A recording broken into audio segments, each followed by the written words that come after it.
see the world your way, and I'm walking in the light. I'm walking in the wonder, in the wonder, in the wild, to the wilderness, to the wonder.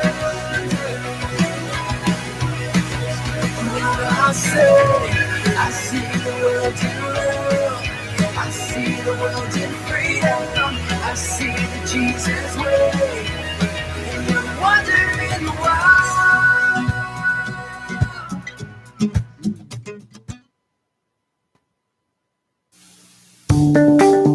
Good morning. You're listening to KHEA Radio 99.5 FM. This is Kickstart. I'm Gardy. And I'm Curt.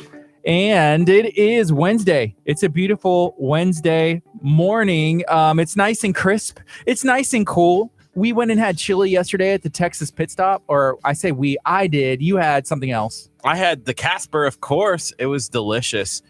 I had a great afternoon because of it.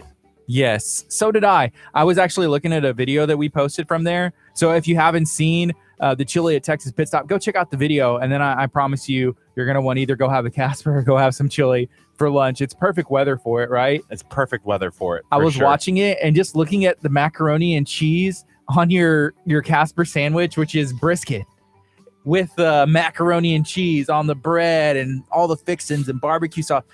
Oh man, there was so much macaroni on your sandwich. I did double mac and cheese. Well, so I just said, I was like, I just want a little bit extra mac and cheese. Just a little bit. And they said, all right, double, and put double. And I was like, done. I'm done. Oh man. You know, I'm a big fan of chili.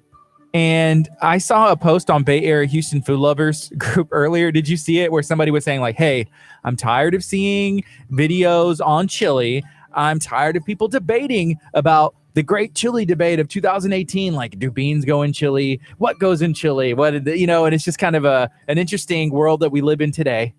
I am not a fan of chili.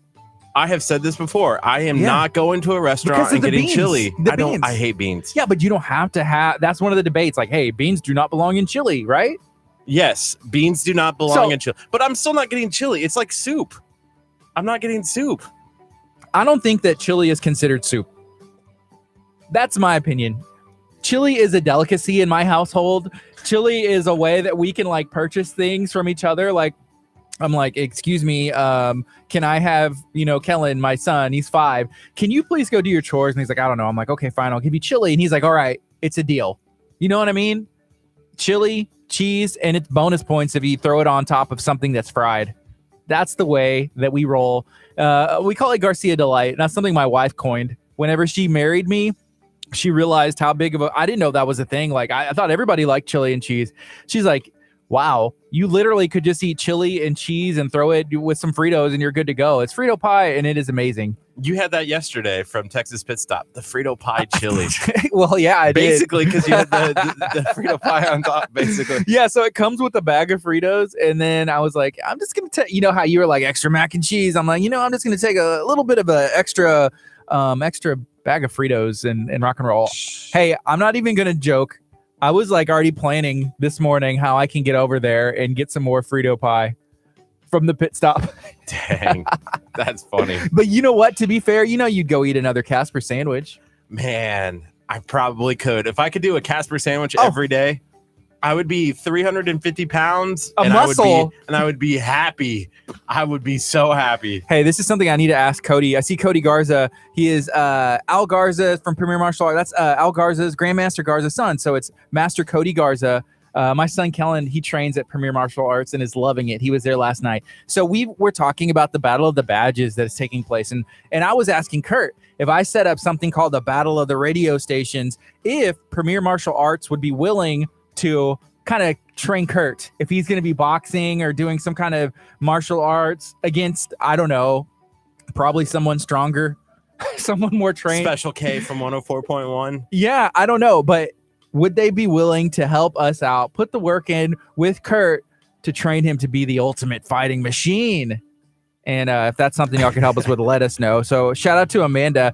Amanda, she chimed in on the chili. She said beans belong in chili. I'm indifferent. If the main thing for me is the chili. Beans are like, hey, if they're there, I'm going to deal with it. If they're not, I'm okay. Hey, what a great poll question. Do beans belong in chili? We're going to make that one guy mad that posted in Bay Area Houston Food Group. He quit the group because he posted a thing about it. Yeah, he was like, I am done with this group. I'm tired of memes about food. I'm tired of the debate with chili and beans or no beans. I'm tired of this and that. And people were like, well, maybe you should bring something to the table, or maybe you should just leave the group. Well, he took the advice and left the group. He left the group, which is, the group will go on. I'm going to have chili for lunch. Does this post get deleted, or does it stay there so he can't see the post anymore? He's like, I can't see the comments anymore. Yeah. Let me back in. He's on the outside knocking. Let me in. Yes. Let me in. No, I think he's happy being out. He's happy being out. That's fine. So a couple other things we're going to touch on before we bring our guests in, which I'm really excited to have our guests in today. We're going to be talking about pierogies. Pierogi Queen, Pierogi Life. We're going to have Ava, the owner of Pierogi Queen in League City, Texas, in. I have found out that I'm not just like a huge chili fan. Apparently, I'm a huge pierogi fan. Maybe we can throw some chili inside of a pierogi and see if magic happens. Dang. Boom. Hashtag Pierogi Life. Pierogi Life. A couple other things. So this weekend, we have a lot of fun going on. There's something called Heartbreak Hotel that KHEA Radio is going to be at. It's actually going to be in our building. And last week, we probably had over 1,000 people that came. This week, we're probably going to be around the same. It's going to be the last performances of Heartbreak Hotel. Come out. So it's this weekend, Friday, 7 o'clock. It's going to be Saturday, 7 o'clock as well. Me and Curt are going to be there. We're going to have some brand spanking new KHEA Radio t-shirts that are getting printed probably right now as I speak. Multiple colors, multiple designs. We had to pull all kinds of strings. We had to go barter by the street with Curt in the hot dog outfit. Tell them about it. Yeah, we shirts. We wanted new shirts. We just were like, hey, we need new shirts. We finally found a place that we were able to work with that we're really super excited about. And guess what? They're joining the team. They're partnering up with KHEA Radio. So that not only are they providing the shirts, but they're also helping us out. Southern They're Sass, local. Vinyl, and more. Local. In League City, in KHEA Plaza. That's right. Right next to Pierogi Queen. So thank you for your partnership with KHEA Radio. And we have shirts coming on Friday. So we'll be there for Friday night. Make sure you swing by our table at Heartbreak Hotel, Hotel Hallelujah, and get some shirts. Yeah, I will. I'll be there with the shirts. I am excited. I'm excited about the colors. I'm excited about Southern Sass coming on as one of our partners here. So if you're wondering where that is and where KHEA Plaza is, so in Lake City, off 518, there is Al Garza's Premier Martial Arts. That's in KHEA Plaza. There's also Bonnie's Donuts. That's in KHEA Plaza. There's Pierogi Queen. The giveaway ends today. That's in KHEA Plaza. We're working on some other people too. There's Cakes by Jula. Go check them out. They made my birthday cake one year. Phenomenal. It was a Houston Rockets cake. So good. Tasted like victory and champions. It tasted like a championship trophy. And that's hard to explain. I don't know if I can put it into words. And then on Saturday, we also have BioFest. Curt, are you stoked how excited are you about BioFest? I am finding a way to sneak up and shake Clay Walker's hand. I don't know how it's going to work. I might get in trouble. They might kick me out, but I'm going to go and shake Clay Walker's hand because, we had a chance.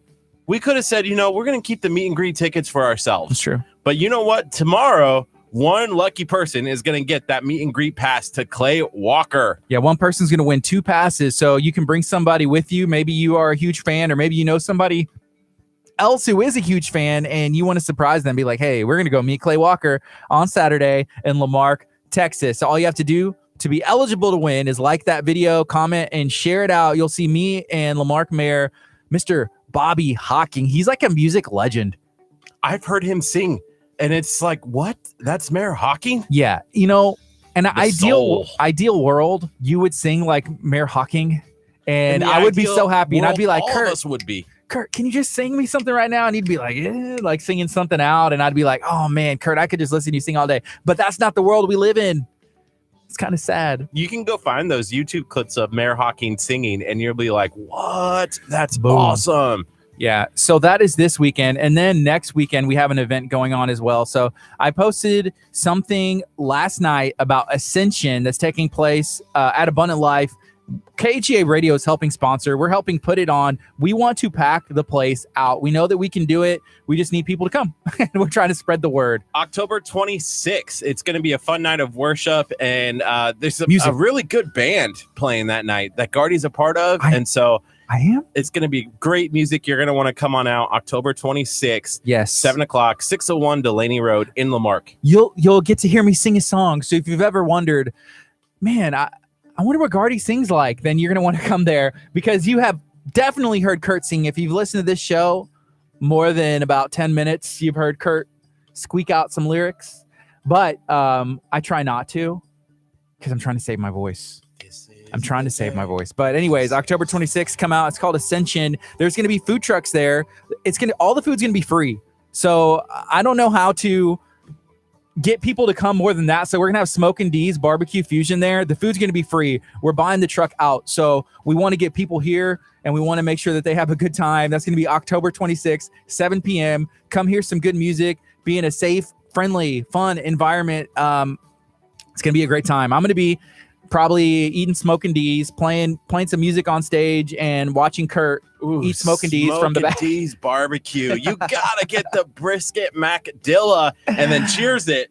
Like if you're eating the brisket macadilla, and I have a brisket macadilla, and you're singing, do I get to come up and like cheers you? Yeah, and okay, so Leon, you have to come to the Ascension worship night, and she just said, "Hey, KSBJ promoted Abundant Life yesterday," and then she put a heart and a like a woohoo thing. So a couple things that I have to ask. Of course, KSBJ wants to hang out with KHEA, and we're okay with that. We love KSBJ. Yeah. The other thing, what are you doing listening to KSBJ? Shouldn't it be on KHEA? Dang. I'm just messing with you. We love them out. and everything that they have going on. She wants to win tickets? Nah, not anymore. Listening to KSBJ? Come on. We only give that to true KHEA listeners who only listen to KHEA radio. Yeah, so we have a couple of new partners that we are continuing to work with. We're expanding. We're bringing new people on. So I already mentioned Southern Sass, Vinyl, and more. That's in Leak City and KHEA Radio Plaza. We also have Legacy Collision in Hitchcock, Texas. Thank you to them for teaming up with KHEA and making what we do possible. We went out for their ribbon cutting, and I'm happy we were there, and I'm a little sad that we didn't get there sooner. That we could have cut the ribbon. I wanted to cut the ribbon, and they probably would not have been as happy with it if I would have done it, because I probably would have been like stealing scissors and running. And Gardy, why do you have those giant scissors like behind your back? And why do you have a pair? I'm like, just because I've always wanted to cut a giant ribbon. How cool is that? You know, we should have a ribbon cutting here at the radio station. We haven't done one. We could. You know what? I'm okay with that. Can we do the ribbon cutting the same time we do the pregnancy simulator? Yes. Sure. I don't see why not. And here's the scary thing is like, we kind of make the rules that we can do whatever we want. And so they'll be like, well, you've been a radio station. You've had this show since November of last year. You're hitting a year. So here's what we'll do. We'll cut a ribbon like on November 20th. What day does that fall on? It's not important. Asking for questions that I don't know on a Tuesday. Okay. Hey, we started on a Tuesday. No, we started on a Monday, didn't we? It would have had to have been a Monday. It would have had to have been a Monday. So we're going to do a ribbon cutting for 1 year, and it'll be like, oh, we're officially a radio station now, and we're going to skew the numbers. It'll be fun. Be like, why do you 1 year and you already have 3,200 listeners? One day. Yes. So we are excited about that 1 year coming up. And thank you to Legacy Collision. Thank you to Southern Sass, Vinyl, and more. Ricardo's, Daniel's Insurance with Farmers. Everybody that's teaming up with us. We have a ton of people that have been in the community, have been open to come on and just do stuff with us. So thank you to everybody. Yeah, if you are interested in partnering with KHEA Radio, please just send us a message. You can reach us on Facebook. You can also send us an email at khea@khearadio.com. Also, if you want to be a guest or you know something cool going on in the community, please reach out to us in that same way. We are open to talking, to bringing you on, to going out to you, seeing what you're doing. If our schedules allow, the further in advance that you hit us up, the more likely we'll be able to make it happen. That's true. That's facts. Hey, and our schedule, it's filling up. It is. It fills up fast. We have next Tuesday, we're going out to check out some restaurants. We have giveaways that are dropping on Friday for Furniture Zone. Oh, yeah. A $500 gift card that we're giving to you. We have probably like 8 or 9 in the works still that we're we want to give away it all, including like cars, motorcycles, furniture. So we have some exciting stuff that we're going to be dropping here shortly, especially here on Friday. Yep, it's true. Right now it's 8:52. This is KHEARadio.com and 99.5 FM. I have a couple of things to say. Are you shocked? Are you shocked I have something to say? So a lot of people have been asking, and if you can't see and you're listening on 99.5 FM, let me describe this to you. There's a couple of piñatas in studio. One is mine, the beautiful taco piñata. And the other one is Curt's, which was given to him as a gift. And I'm excited to break this open one day and see what's inside. He has a unicorn piñata. But a lot of people have been asking, like, where is that unicorn from? But nobody cares where the taco's from. They just want to hear the story, which just kind of make me feel good when they're like, what's up with the taco? And I'm like, oh, let me share. Let's talk about it. Stop hurting Horsey. So you named your unicorn piñata Horsey? Yep. Okay, I'll just set it here. Dang. Anyways, that's all I have to say about that. This is KHEA Radio 99.5 FM. This is Kickstart. I am excited about the guests that we have in. We're going to have Texas, Yamaha, Gulf Coast Sports in studio during the 10 o'clock hour, talking about all the stuff they have to offer. We stopped in the other day, did a short video.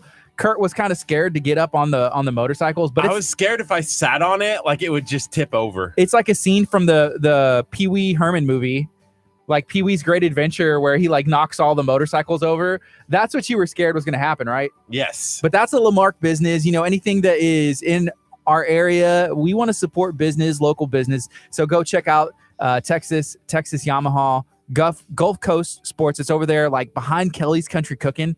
That's kind of the closest landmark, I guess. But we're gonna have them in studio at 10.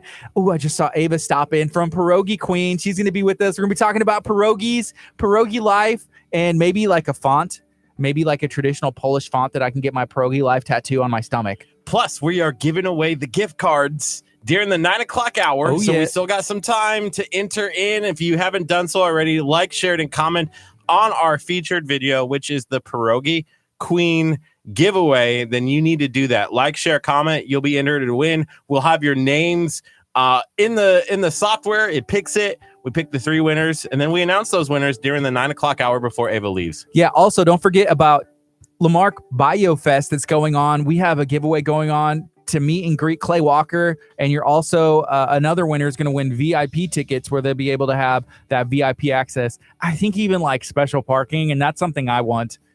But we're giving it away. We're giving it away instead. So we're going to take a quick break on the FM. We're going to keep the fun going on KHEA Radio's Facebook and our YouTube. If you aren't following us on either one of those, go check it out. Make sure you hit the like button. Make sure that you hit the subscribe button on YouTube. And I'm going to ask everybody to do a favor right now on the count of 3. I want everybody to hit the share button if you're watching on social media.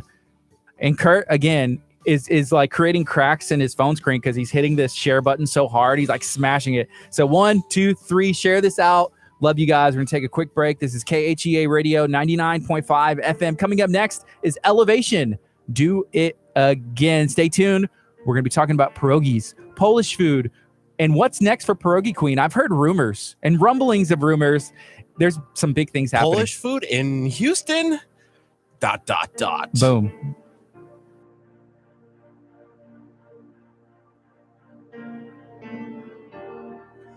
Walking around these walls,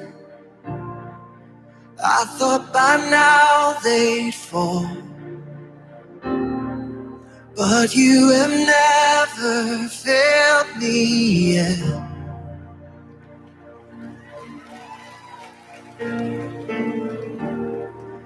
Waiting for change to come, knowing the battle's won, for you have never failed me yet.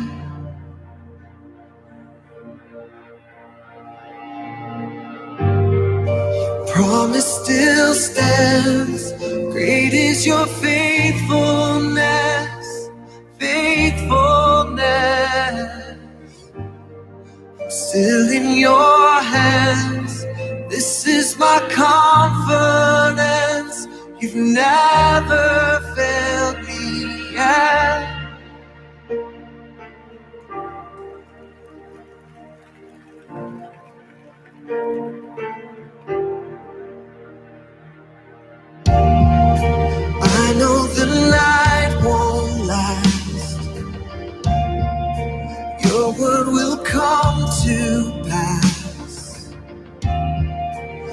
heart will sing your praise again.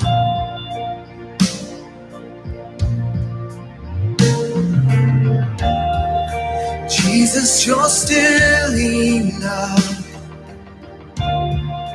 Keep me within your love. My heart will sing your praise again. Oh, yes, it will. Your promise still stands. Great is your faithfulness. Faithfulness. I'm still in your hands. This is my confidence. You never fail. Your promise still stands. Great is your faithfulness. Faithfulness. I'm still in your hands. This is my confidence. You never Soul to Soul Cafe, a Galveston Island soul food restaurant located at Scott here. 3104 Market Street. Fried baby back ribs, barbecue shrimp, oxtails, banana pudding, soul food. Opened every day from 11 to 4. Learn more on Facebook. KHEA Radio and Soul to Soul Cafe are proud partners.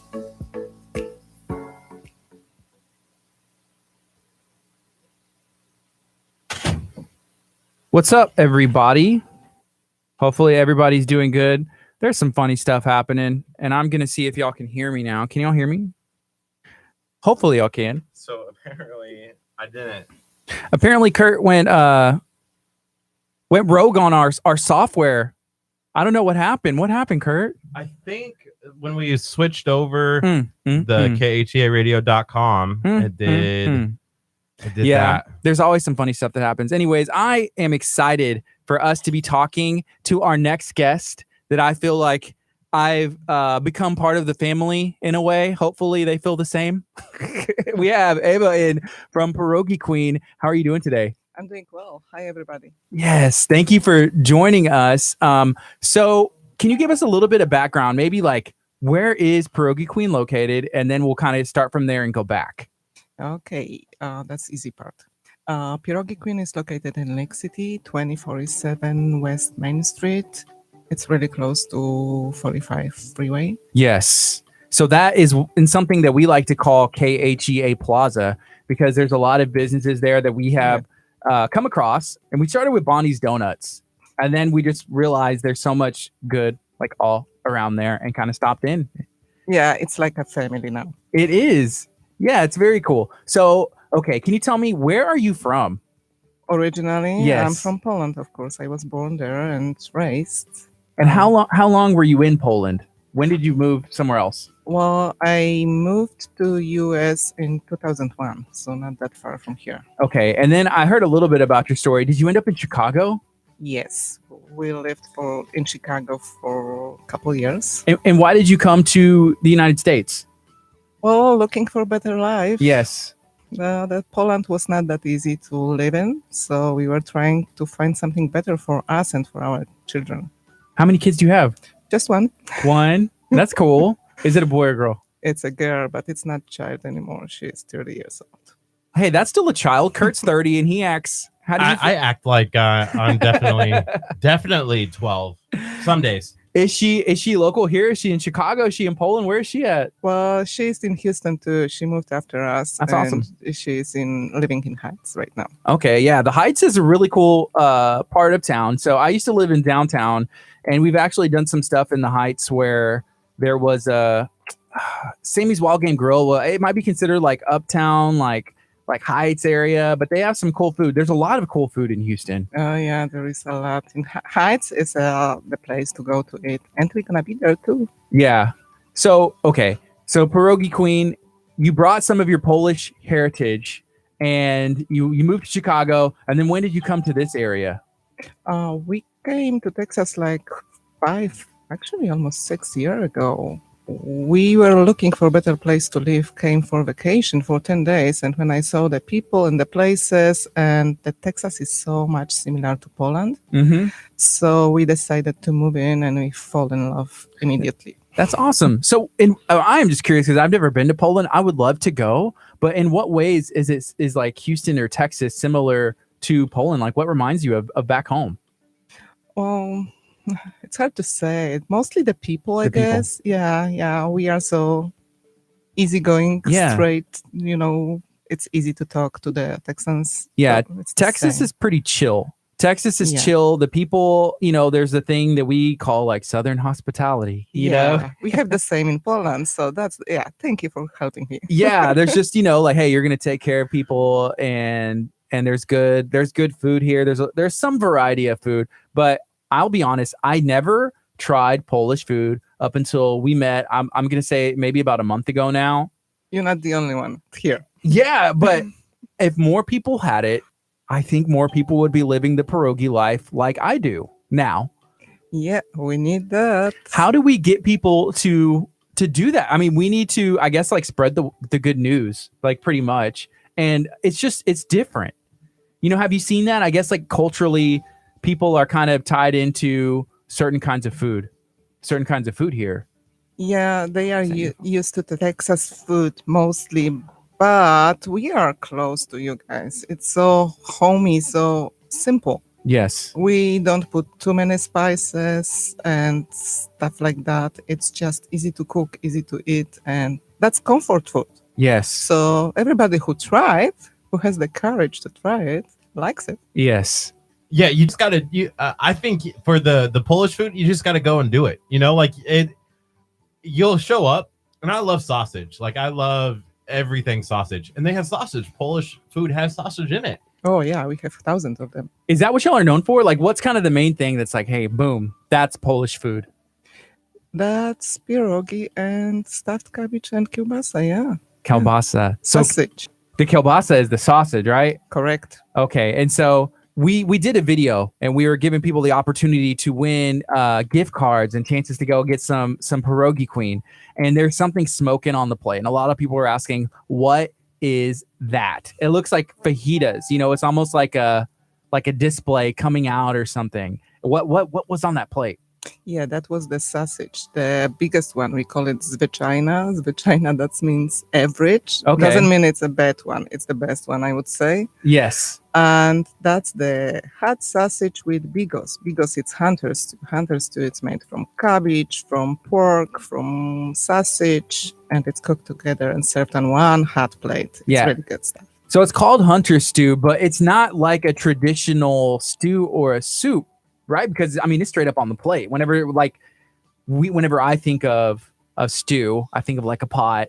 It's cold, or something like that. So it's a little bit different, right? Yeah, it is different, but still tastes really well. It's good. You have to try it. And we have another one. That's something you don't know yet, Gardy. What? We have another bigos. We have two kinds of bigoses. Right now we're serving the summer version, but at the Christmas time we do bigos with the sauerkraut and sweet cabbage. And this is baked 2 days in oven with wine, mushrooms, and all good stuff. You said it's baked for 2 days? Yeah. You have to bake it for 2 days? You can do it 3 days if you want. The longer, the better. Yeah, so the longer it just has a chance to cook and with those other ingredients, like just like saturate and cook. Yeah. And the wine in it. So yeah. That's really good stuff. You have to try in December. Yeah, that's cool. I'm definitely open to trying that. Here's something else that I've also tried at Pierogi Queen, and it kind of surprised me, is the soups. Because what kind of soups do y'all serve? There's a couple. Yeah, we do a couple of them, but the most popular actually right now, and from the beginning actually, is the pickle soup. There is some people, they are afraid just of the name of it. Right. But when they try it, they fall in love. And I also learned something like what's different about like pickles, Polish pickles, and then like normal like American pickles or different pickles. Like what's the difference? Because there is totally a difference. Because we don't put even a pinch of vinegar in there. There is no vinegar at all. There is just water, salt, and spices, and this is completely different pickle. Yeah, and it still tastes like it has that pickle taste. And you don't even need the vinegar, I guess. No, you don't. It's natural. Yeah, and then the soup it's really good. And then there's another soup, which there's a vegetable and it kind of gets a bad reputation. But y'all make a soup and it's featured in one of y'all's dishes. So what is that one? You still like that, right? I do. It's awesome. I know that. It's beet soup. Beet soup. And again, we have like 4 different, 4 different type of beet soup. Yeah. So you try just one. Okay. And then y'all will sometimes make different variations of the same soup. Yeah, Christmas time is coming, so you're gonna have the chance to try beet soup with dumplings in it. So Oh, wow. that's something different, but it's actually this soup we cook without any meat, so it's just vegetarian, and we serve it at the Christmas Eve dinner. That's cool. So whenever you say dumplings, the closest thing that I can think of to a dumpling is a pierogi. And so in my head, when you say this soup, which is really good, and then I'm just imagining like pierogies in there, which I love and would make it even better. So it's like almost like a beet with dumpling pierogi. Yeah, but soup. they are much smaller, less like 1/3 of that. And, Yeah. and they are really small, and we do them just with mushrooms or chicken if somebody eats meat. So, That's cool. yeah. And then if you could describe a pierogi or like what goes inside of pierogies, if somebody has not ever had a pierogi like me up until like a month ago, like what is a pierogi? The easiest is to say they are similar to Asian dumplings Mhm. because most of the people knows them here. They don't know Polish pierogi, but they know Asian dumplings. Yeah. So we put different stuffing in it. Right now we have like 4 flavors, but you can put everything in it. The most popular now, actually, the potato and farmer's cheese, which is not known here in Houston. I had hard time to find it, and I didn't. Finding the farmer's cheese. Yeah. I got this from Chicago. Okay, cool. So that's my favorite one. Potato and farmer's cheese inside of a pierogi. And I've had all of the ones that y'all have on the menu right now, which I think is like meat. There's cheddar, cheddar and potato. Potato and cheddar, kraut and mushroom, meat, as you said, and potato and farmer's cheese. Yeah, by far my favorite is the farmer's cheese. And I know I asked you one time, I said, what is the most traditional? Like, which is the one that you would recommend? I want to taste what Poland is. That's what you said, that farmer's cheese. Potato and farmer's cheese plus another one is kraut and mushroom. Okay. So that's the mostly popular at the Christmas time. Because we don't eat meat at the Christmas Eve. So Yes. we serve the kraut pierogi and mushroom or just mushroom. Yeah, they are really good. Cool. So we're getting some feedback now. We got Chef Mary Bass, who is one of our good friends and partners here at the radio station. She said, I'm so hungry. She tagged somebody, said, hey, we need to go try. She's talking about how she loves beets as well. And so here's somebody. So we have Charlotte tuned in. She said, now I want some Golumki. And I'm going to attempt to pronounce this, and maybe you can tell me, hey, that's wrong. Golumki. Gołąbki. We have them. That's stuffed cabbage. What is that? Oh, that's the stuffed cabbage. That's gołąbki. Cool. And okay, I'm going to tell a story.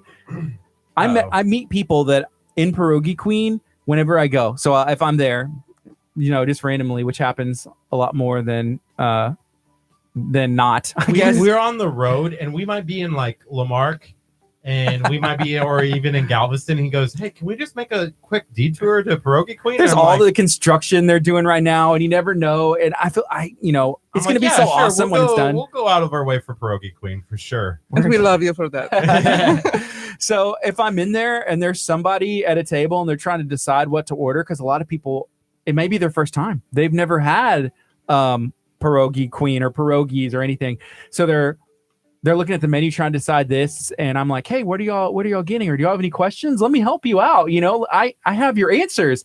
And they're like, do you work here? I'm like, oh, no, I just eat here a lot. And then it's always like a weird thing, but I always end up sitting at their table, and they're like, that's how when I tried the stuffed cabbage for the first time, they were like, here, you want to try some of my stuffed cabbage? And Curt was like, Gardy, what are you doing? Are you eating those people's food? I'm like, they put it on my plate. We're like best friends now. That was the weirdest, funniest thing ever. He just like gets up and walks over. I'm like, what are you doing over there? We had a previous conversation. They said, hey, whenever our stuffed cabbage comes out, you got to try it. Shout out to them. They're awesome. They may be watching right now because they followed us on Facebook and we're Facebook friends. Dang, because that's of so Pierogi funny. Queen. It's not the first time. We have a lot of friendly customers, so Yeah. it's like home. Yeah, it's like a family in there, and we've gotten to know the staff pretty well. And so we were talking to Josh, who is one of the cooks there, and he's awesome. We love him. Yes, he is. He's He's like Polish housewife now. That's what what I called him that the other day. He's like, I don't really like when you say that. I was like, all right, man, I'm sorry. I was like, but you cook good. It's a compliment. It's a compliment. He's a big fan of tacos. Has he ever like brought in tacos in and been like, hey, can I try like making this may not be traditional, like a fusion between like taco, Mexican food, and Polish food? Has he tried anything crazy? You're like, no. Oh, he tries taco every day, so I should fire him for that. But he's too good in Polish too. Yeah. You know what he did once? He did the kaszanka taco, which is blood sausage taco. Oh, that was good. It was awesome. People like that. We don't do specials right now anymore, but that was one of our specials, and it was really good. So maybe we'll come back to it. Yeah, I've had the blood sausage, but I'm just imagining that on a taco. Oh man, that would be good. It is good. So I just saw one of the owners from Southern Sass, Vinyl and More tuned in, which are your neighbors. So they're 2 over Mhm. from where you're at. They just moved in there. They're in KHEA Plaza. Of course. Mhm. And so we're going to get some shirts made from them. And I asked them, I said, have y'all been to Pierogi Queen yet? And they said, no, we haven't. We've been busy and all this stuff. I'm like, okay, y'all need to stop what you're doing. Make plans to go over to Pierogi Queen. I promise you're going to like it. It's really, really, I think it's a unique twist on a restaurant that you can't find anywhere else in this area. So why League City? Why when you said, hey, you know what? Polish food, League City. It's just simple reason. It was affordable for us because That we makes sense. live close to it. So sorry, you have to start from something. We didn't have too much money to start the business. Everything we earn by ourselves. So that's what we could do. We started here. Yeah, starting a business and being a local business owner, it's not always the easiest thing. If I knew it, I wouldn't do it. Well, I'm glad that you are because otherwise I may have gone my entire life without having pierogies. Here's something else interesting. So I have some friends. One of my buddies, he married a girl from Pittsburgh. And then another friend actually moved to Pittsburgh because he married a girl from Pittsburgh too. But one lives here and then the other one lives up there. And they kind of follow what we do at times. And they know all about pierogies. They know Polish food. They're like, yeah, I love pierogies. And down here, people don't. Like, why is that? Well, maybe because there is the huge Polish community in the north of America, like Chicago, Ohio, Pennsylvania. There is a lot of us there. Here, not that many. So we still need to educate you Yes. guys. Sorry to say that, but we have to do that. And just try to make our food more familiar for everybody here because the food is really good. So it's fresh, it's cooked every day. It's not like fast food. Yeah, and me and Curt, we actually were able to go film in the kitchen, and we got a bunch of footage for the video, and it was awesome. We had a good time back there. There's one thing that I kind of commented this morning because I watched the video again, and whenever the potato gets chopped, it's like, oh, wow. And y'all cut y'all's own potatoes for French fries and for all that stuff, but it's kind of shocking to me. It catches me off guard. Like I want to jump out of my chair every time. Like, oh my gosh. Every time. Hey, by the way, just so we know, we are announcing the winner of that giveaway video, the gift cards. We have 3 winners that we're going to be announcing. We have the gift cards right here in studio with us, and we'll be making that announcement later on in this hour. If you haven't done so, and this is key because there might be people tuning in. They're like, hey, I like, shared, and commented, but you have to do it on the KHEA radio post in order for our software to see it. So if you haven't done so, if you haven't liked, shared, and commented on the original KHEA radio post, then you need to do so now. We'll be announcing the winner later this hour. You still have time. Tell your friends, hey, it's a chance to win free pierogi. Maybe they could take you to go get the gift cards. So that will be happening later on. So here's a good question that we have. We have Ashley who hangs out, and we actually met through KHEA, who is awesome. She has a bakery. She's actually located in North Louisiana, but she comes down here for trips, and I think she has some family and friends. She asked, Do y'all have Polish desserts? Yeah, we have some. We have sweet cheese pierogi, and we have Polish blintzes. We call them naleśniki. It's with farmer's cheese again, and we used to bake Polish pies. Now we do it to the order. Okay. And I was able to try with my family, so my wife and my daughter and our good friend Roger, they went and ate with me the other day, and you brought out some of the sweet cheese pierogi. sweet cheese pierogi, and she loved it. And here's the funny thing. So my daughter, she's 1.5, and at first she just wanted French fries because it's, babies are like, I want chicken nuggets or I want this and that. Yeah. But so we got her to try the pierogi, and then she didn't want to eat anything else. Like she was eating the farmer's cheese and potato pierogies, and she was tearing it up. She was loving it. Yeah, we have to grow up our new customers. So Exactly. your daughter is one of them. Yeah. So if we educate them when they're young, then they'll know by the time they're an adult that, hey, Polish food is something that's for me. And I never thought that I would have, actually I had somebody contact me the other day and it's like, what's that place that you're going to all the time? And like, is it really that good? I'm like, no, yes, this is probably, one of my favorite places in the area right now, just because it's so good and it's something I never had. And Curt always is going there with me. What do you normally get? The PQ, is that right? The sandwich? The sandwich, Yeah. the sausage has sausage, and it has, what else is in that sandwich? Sauerkraut. Yeah, we do we buying the raw sauerkraut, but then we do put some spices in it to make it a little bit easier to And eat. The fries. That's the fries, the Polish fries. Oh, Yeah, yes. that's my father's sauce. I think you're not gonna buy them anywhere, just in this place, because that's my father's sauce, and I never saw in any Polish restaurant that stuff. It's coming with the sausage and optional sunny side egg and the top. I like it with the egg. Like the egg like that makes just everything look better and taste better. Yeah, egg is good for everything. Yeah, it is. And Yeah. bacon. And bacon. That's more Texas style. Yeah. So yeah, if you have seen that video, and you probably have, that there is the egg and all that stuff, people ask like, what is that? That's what I want. I want to get that. That's the Polish fries. The Polish fries. You got to check them out.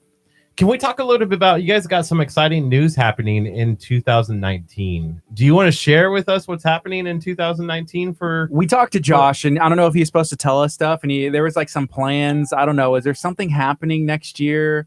Yeah, we cannot wait for 2019 because we already signed contract to go to Houston Heights. Yeah. So I cannot say too much because we obligated to keep it in secret. Yes. But we will be there. So whoever is craving pierogi from Houston, they don't have to come here because they will have it much closer there. That's awesome. Congratulations. Thank you so much. We're really excited about that. Yeah. But we will stay here. Don't worry. That's what we were asking. We're asking Josh. We're like, okay, first of all, you can't get me hooked on pierogies and then like just rip them away and you go to the Heights. What's happening here? He's like, well, no, we're planning on staying here. And they were like, okay, where are you going, Josh? Where are you going? Are you going to the Heights? Are you staying here? And he said, well, I don't know. And then my heart kind of broke a little bit. And he said, I may at both. I don't know. But We're not going to do it to you. Don't worry. We will stay here for you. okay. I appreciate that. Because we would still drive to the Heights. We're down in Galveston. Gardy's like, hey, let's go to Pierogi Queen in the Heights. And I'm like, It's not all on right. your way at all. All right, let's get out of the way. Let's go get Pierogi Queen. We come back.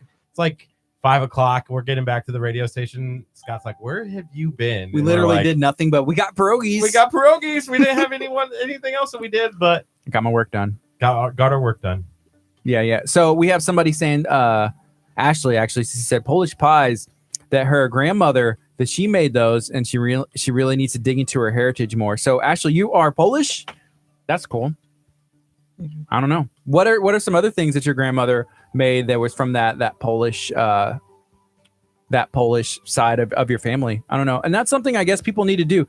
I've seen a lot of people take like the heritage and like the DNA samplings, and it's like, oh, I'm a 10th this and that, and it's really neat to see like the different styles of food and culture. Like what else is kind of different about Polish culture than it is like in the US or like Texas culture? Like what is something that kind of stands out?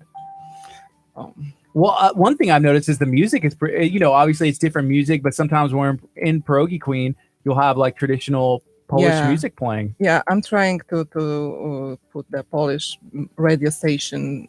Well, I want to introduce Texans not just to the food. I wanted to show them that we have some culture, different but still nice and good.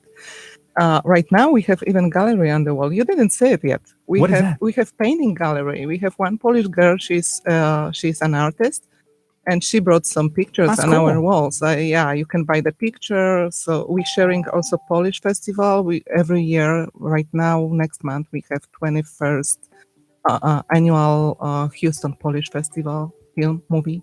Cool. So it's also good to see. It's completely different cinematography. Yeah. But it's worth it to see that. Whenever I had mentioned Polish food in a couple different places, some people had told me that, well, I've tried pierogies at like the Renaissance Festival or the Renaissance Fair. So is that something that goes into that part of culture? I was trying to wonder, like, is that like, how does that tie into that Renaissance? Because I'm thinking of, the people dressed up as knights. And is that something that people did? Like, is that culture from Poland or is it tie in somehow? Do you know? No, it's just because the owner of another Polish restaurant, Polonia from Houston, Okay. he is part of the ownership of Renaissance Festival. So you're gonna have real pierogi there. So Okay. go there. If you are there, try pierogi, maybe first time there, and then come to us. Or Then you can compare. We need a pierogi off. they are good too. The Renaissance Festival? I'm telling you right now, it's not better than Josh throwing down on the back. No, Josh No, does a really good sir. job. How did Josh get involved at Pierogi Queen? I'm lucky with him actually. In some point, I was not able to cook by myself and do everything by myself because my husband still works to support the business. Because believe me or not, we're still not making money on it. So it's just still growing. So he's working and I was doing everything by myself. So at some point, I needed to find somebody. I found Josh, and he had no idea about Polish food. But right now, I'm calling him Polish housewife. Because he can do Sorry, Josh. everything. So Yeah. sorry, Josh. We love you. So thank you for your help. Without him, I wouldn't do it anymore. It's too much. So thank you. My husband is trying to support the business as much as he can. He's helping me that way. And Josh is helping me in the kitchen. So just because of that, we can still run the business. Does Polish just run in his blood then if he can cook that good of food? He needs to do that ancestry, like DNA test, heritage thing. That's what I keep saying. He is part Polish. I don't know how, but he is. Maybe so. Yeah. I know he's German though. So his father's side was from Germany. So Germany and Poland, we are so close. The food, it's almost the same. So yeah. Well, Curt has a friend named Donna who had stopped in, right? And is she German? Or she's Polish, right? I don't know. I think she might be German or something. But anyway, she was born there. She moved here. She saw some pictures or like a live video that we had done a while back. And she was like, hey, I got to go. I got to go to Pierogi Queen. Remember? She stopped in. Yeah, she swung in. I think she shared out the video today too. So yeah, people are still sharing it. By the way, just so we're going back to it, I did post on the live stream. If you're watching on Facebook, you can actually go click on that link to go to that video directly so that you have a chance to like, share, and comment. We're going to be announcing the winners of that gift card probably around like 9:45-ish. Sounds good. 9:45-ish. So stay tuned. You do not have to be present to win, but it is pretty cool to be everybody cool to be listening and hear your name called out. Everybody has to be present, like literally in the studio, making eye contact with me whenever we say the winners' names. All right, get here. 601 Delaney Road, Lamarck, Texas. Hey, shout out to Patty. She said, now I know what I'm going to have for lunch today, that we're making her hungry. And Patty, actually, she had went and got some Vietnamese food the other day whenever we were out. Banh mi. Yeah. So shout out to Patty. Go check out Pierogi Queen in League City. Are we going to have to go to Pierogi Queen after this? Probably, yeah. I'm hungry for Pierogi Queen. I will drag you there. Drag us there. Sorry, we got a lot to do, but we're going to Pierogi Queen. Sometimes it's like that, you know? Sometimes it goes down like sandwich. I'm just like tasting it in my mouth right now. You know? Ooh. Ooh. Yeah. I am too. I almost told our 10 o'clock guest when I was on the phone with them. I'm like, hey, bring us some pierogi, Queen. Go get some from Josh. Bring it here. What time do y'all open? We opening at 11 every day and Okay. closing at 9. So what time does Josh get there to prepare? Because he told us a time and we're like, that seems kind of early because we were trying to get somebody on as a guest. What time does he usually there to start preparing? Oh, the Tuesday is the first day of the week, so he needs to be there about 8 or sometimes 7 to do some shopping. Help me with the shopping. So he was telling the truth, just making sure. We're like, well, what time do you have to? You should come on. And he was like, I can't. I got to be there. This time to make sure that I'm prepared and start prepping for everything. And I was like, okay, that's fine. And then Samantha, that's her name, right? Yes. I said, can you come on? She was like, no. I can't do it. We're like, well, we need somebody on. And then so we said, why not ask Ava? We've never been there at night, like for dinner, Mm-hmm. because we've only ever gone during the day. What's the supper kind of like? Is it different than the lunch menu? No, actually, we have just 3 options for the lunch menu. It's just $8.50, so it's pretty cheap for the lunch. And that comes with a drink and the side and the main thing. Yeah, and different sandwiches. Oh, I didn't tell you about another sandwich, the street pizza. You remember that? That's another one. It's very popular in Poland. And here starting to. So what is the traditional name though? Because here we call it a street pizza. Zapiekanka. Zapiekanka? Zapiekanka. That's mean something it's baked in the oven. So that's zapiekanka. Yeah. So it is. I guess it's almost like on bread, right? And then it comes with a paste of like a meat. Pate. Yeah, pate that goes on there. Then you got mushrooms. Then you have chives. Then you have isn't there ketchup like on top? Yes, it is. And somebody had said something on our Polish facts. So we were learning a lot about Poland. And I know that you saw some of them because you were having some conversation with people. And they're like, hey, Polish people sometimes put ketchup on their pizza, which is like it's like tomato based. And that's interesting. I don't know. I don't do it. I don't do it because I love Italian food so much. So I don't want to screw it. Yeah. Sorry, Polish people, but you're not supposed to do it. Yeah, that's funny. Curt, would you put ketchup like straight up on pizza? Ketchup on pizza? No. Curt doesn't even necessarily. He's not a ketchup fan at all, really. No, not really a ketchup fan. Maybe every once in a while, but just not a ketchup fan. And pizza, ketchup, nah. Well, but street pizza was good. That's different. It's different. Believe me or not, but we didn't have ketchup in Poland for many years. Actually, first time I ate ketchup in Poland, I was in 8th grade. So I was like 14 years old. Why is that? I don't know. Well, it was communism. We were closed, so nothing from the West was coming to us. So we didn't have ketchup. But as soon as I tried that, I like that. Wow. But still don't eat pizza with ketchup.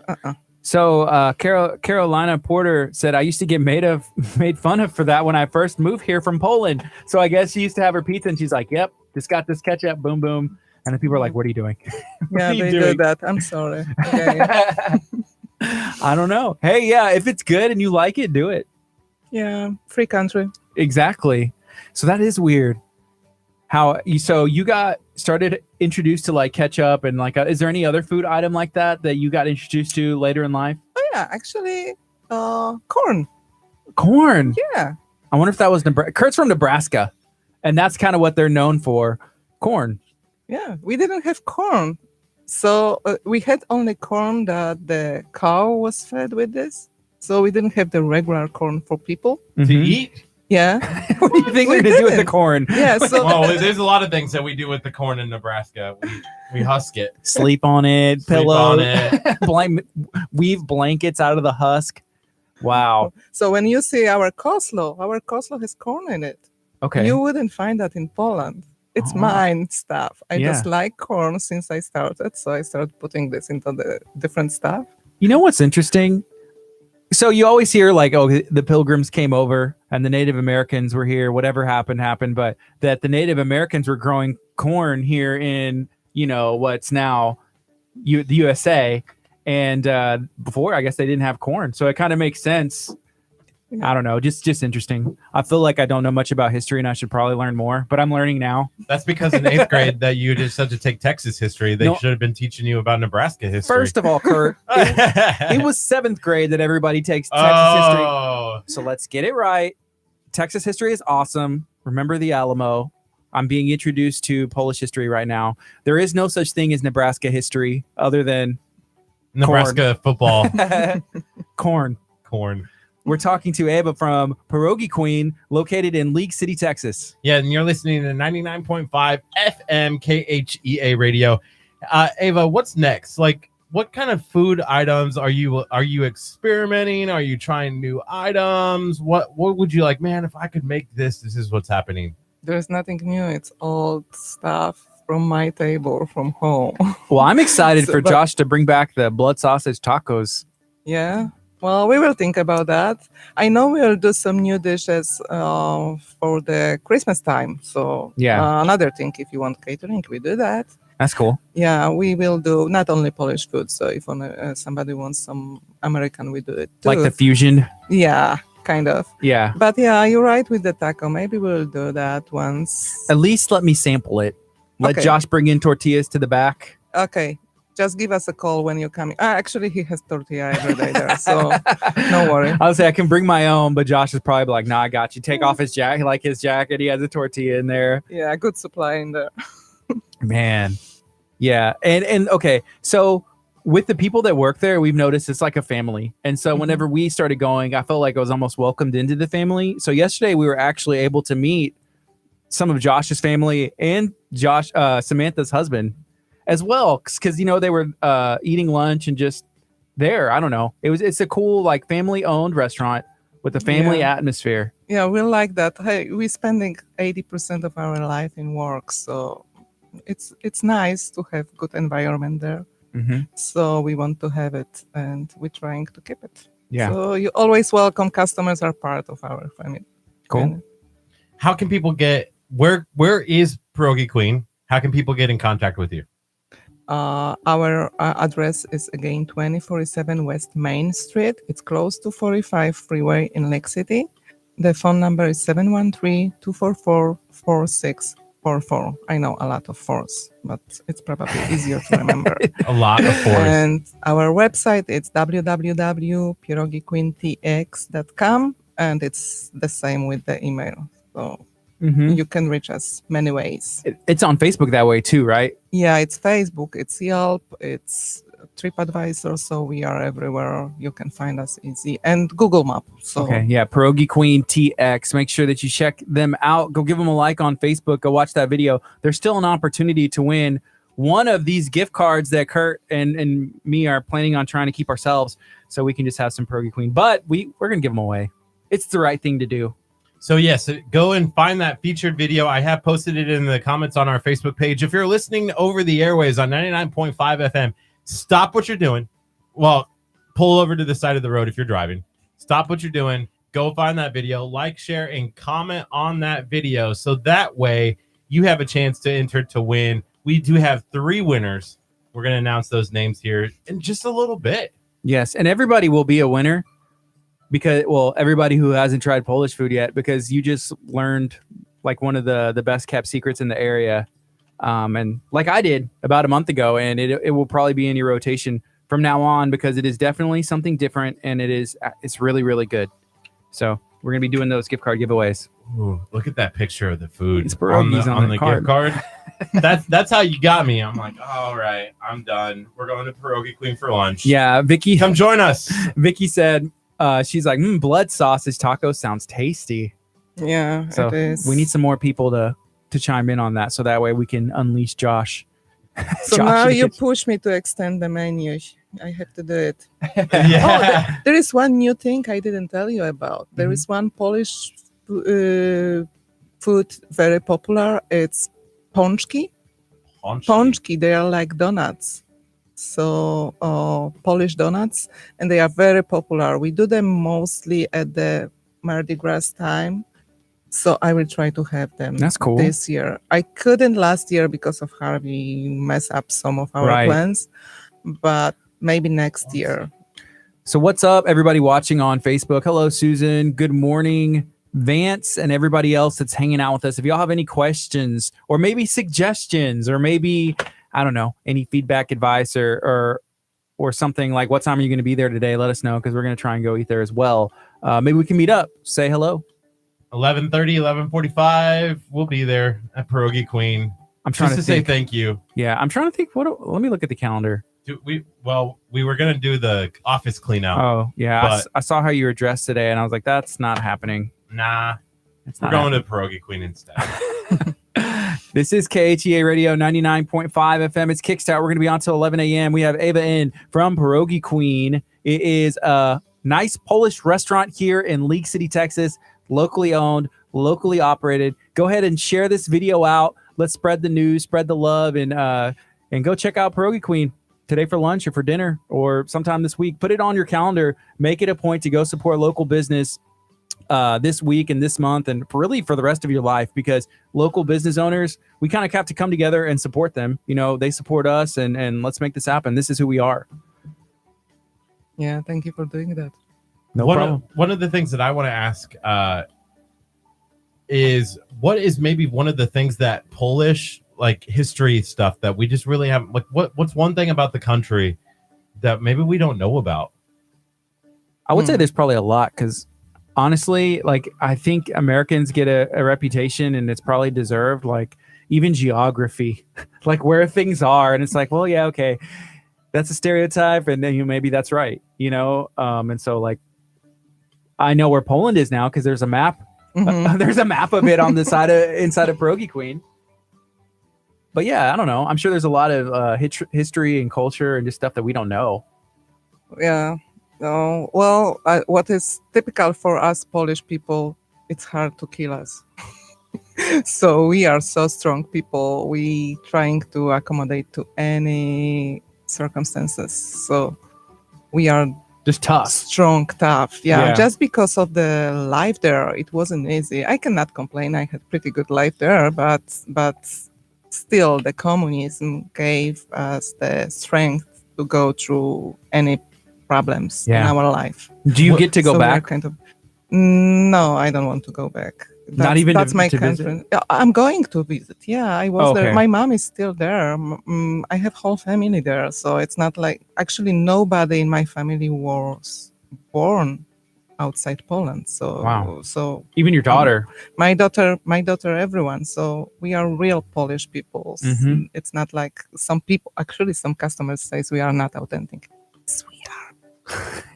We really are. I still have Polish passport. I still speak Polish. That's actually what we speak at home. We don't speak. Well, you can hear it in my accent. Yeah, can you give us a little bit of Polish, Accent? like words, like just tell us something in Okay, Polish. I will tell you something you will never repeat after me. Get ready. Uh-oh. Szczebrze szynie, chrząszcz brzmi w trzcinie. Now, One Kurt, more time? please don't try and say that, Kurt. No, that's Yeah, awesome. try it, please. No. Have fun. Okay, go ahead and Say it say one it. more She time. says it's okay. Say it one more time. Okay, I will tell you word after word, okay? Okay. Szczebrze szynie, Szczebrze szynie, Szebzesztynia. chrząszcz Sząszcz. Szonst, brzmi Żmi. w trzcinie. Sztinie. I got trouble. What does that mean?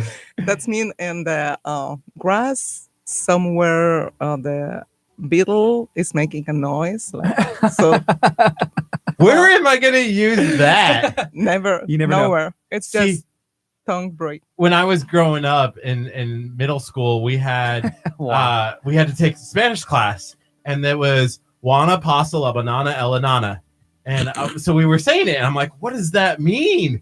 And the teacher was like, it means that Juan passes the banana to the ant, and I was like, what? Where am I gonna use that? Am I like I'm doing play-by-play? Juan's got the banana. Juan passes the banana. Juana pasa la banana elanana. And they score. What You know, language is that in? that's Spanish. Say it again. Juana pasa la banana elanana. I guess it's just the way you I say wouldn't it. try. It don't sound right. Or mi ombligo el staquimando. Like I was like, where am I going to use? It means my belly button is on fire. Me and Bingo Sango Bazando. That's Mi what you ombligo el sound. staquimando. Where am I going to use that? I don't know. Where am I going to use? Oh, actually, I have idea where Okay. you can use szczebrze szynie, chrząszcz brzmi w trzcinie. If you come to the restaurant and Okay. say it nice, you will have sweet cheese pierogi for free. Hey, there you go. Hey! I feel like there's maybe somebody who like the person Carolina, like who's from Poland. Maybe she'd be able to do that. No. I'm sorry, not Polish people. They speak Polish. That's gonna be too easy. Okay. Just the Americans. I got you. Hey, so somebody had a question. Vicky asked, "How is the weather in Poland compared to here in Texas?" Oh, I didn't like weather in Poland. I'm What the is- what one is that doesn't like winters. So it's very, very cold. Well, it's actually no. It's similar to New York, Chicago. It's very similar. I used to live on the southeast side of Poland, so it's supposed to be the coldest place. It was when I was young, when I was like kid, but right now it's mild. It's not the same, Okay. so it's not that bad. You can live there. Russia is worse. Oh, that's where That's where Donna's from. Donna's from Russia. So why did you choose to move to Chicago first? Actually, Chicago is okay. First of all, my husband lived there. Okay, Mhm. he imported me from Poland. Yeah, and I think it was the best choice in his life. And Chicago is the easiest place for Polish people because this is the biggest Polish community after Warsaw.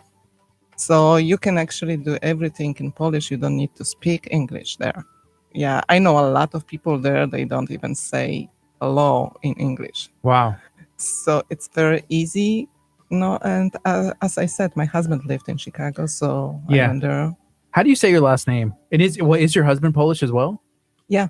Okay, because I had a conversation with him on the phone, and I figured he was, and like with your last name, it's SEK. Yeah, that's not typical. I mean, it is typical Polish, but usually you're expecting the ski at the end of the name for Polish name, right? Our doesn't have it. Our last name means something.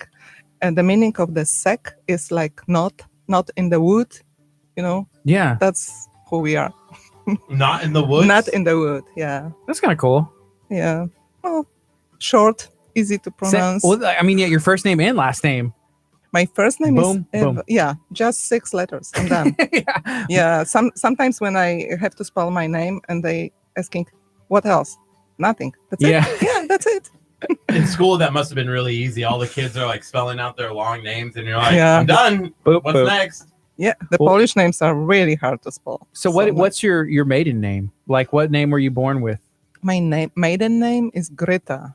Is that a more traditional or Also not. Yeah, I don't even look Polish. We had some customer. They said we are from Middle East, Oh, really? which is not true, of course. But because I am so dark hair, dark skin, usually the Polish girls are blondie, beautiful blondie girls. Well, I'm not. Maybe you need to take the ancestry DNA. Yeah, maybe I should That to we should check talk who I about. am.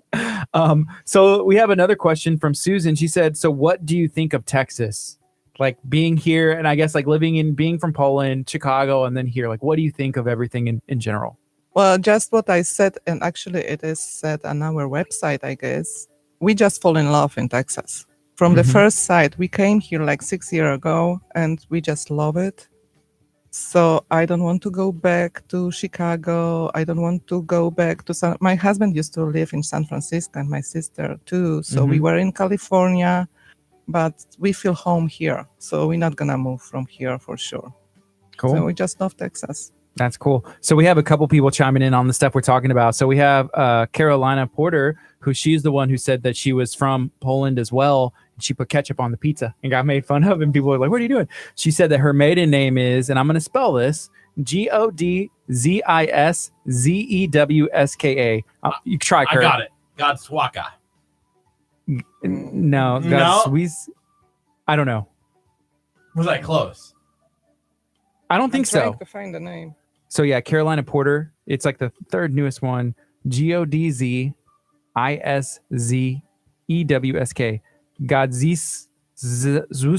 Godzizewska.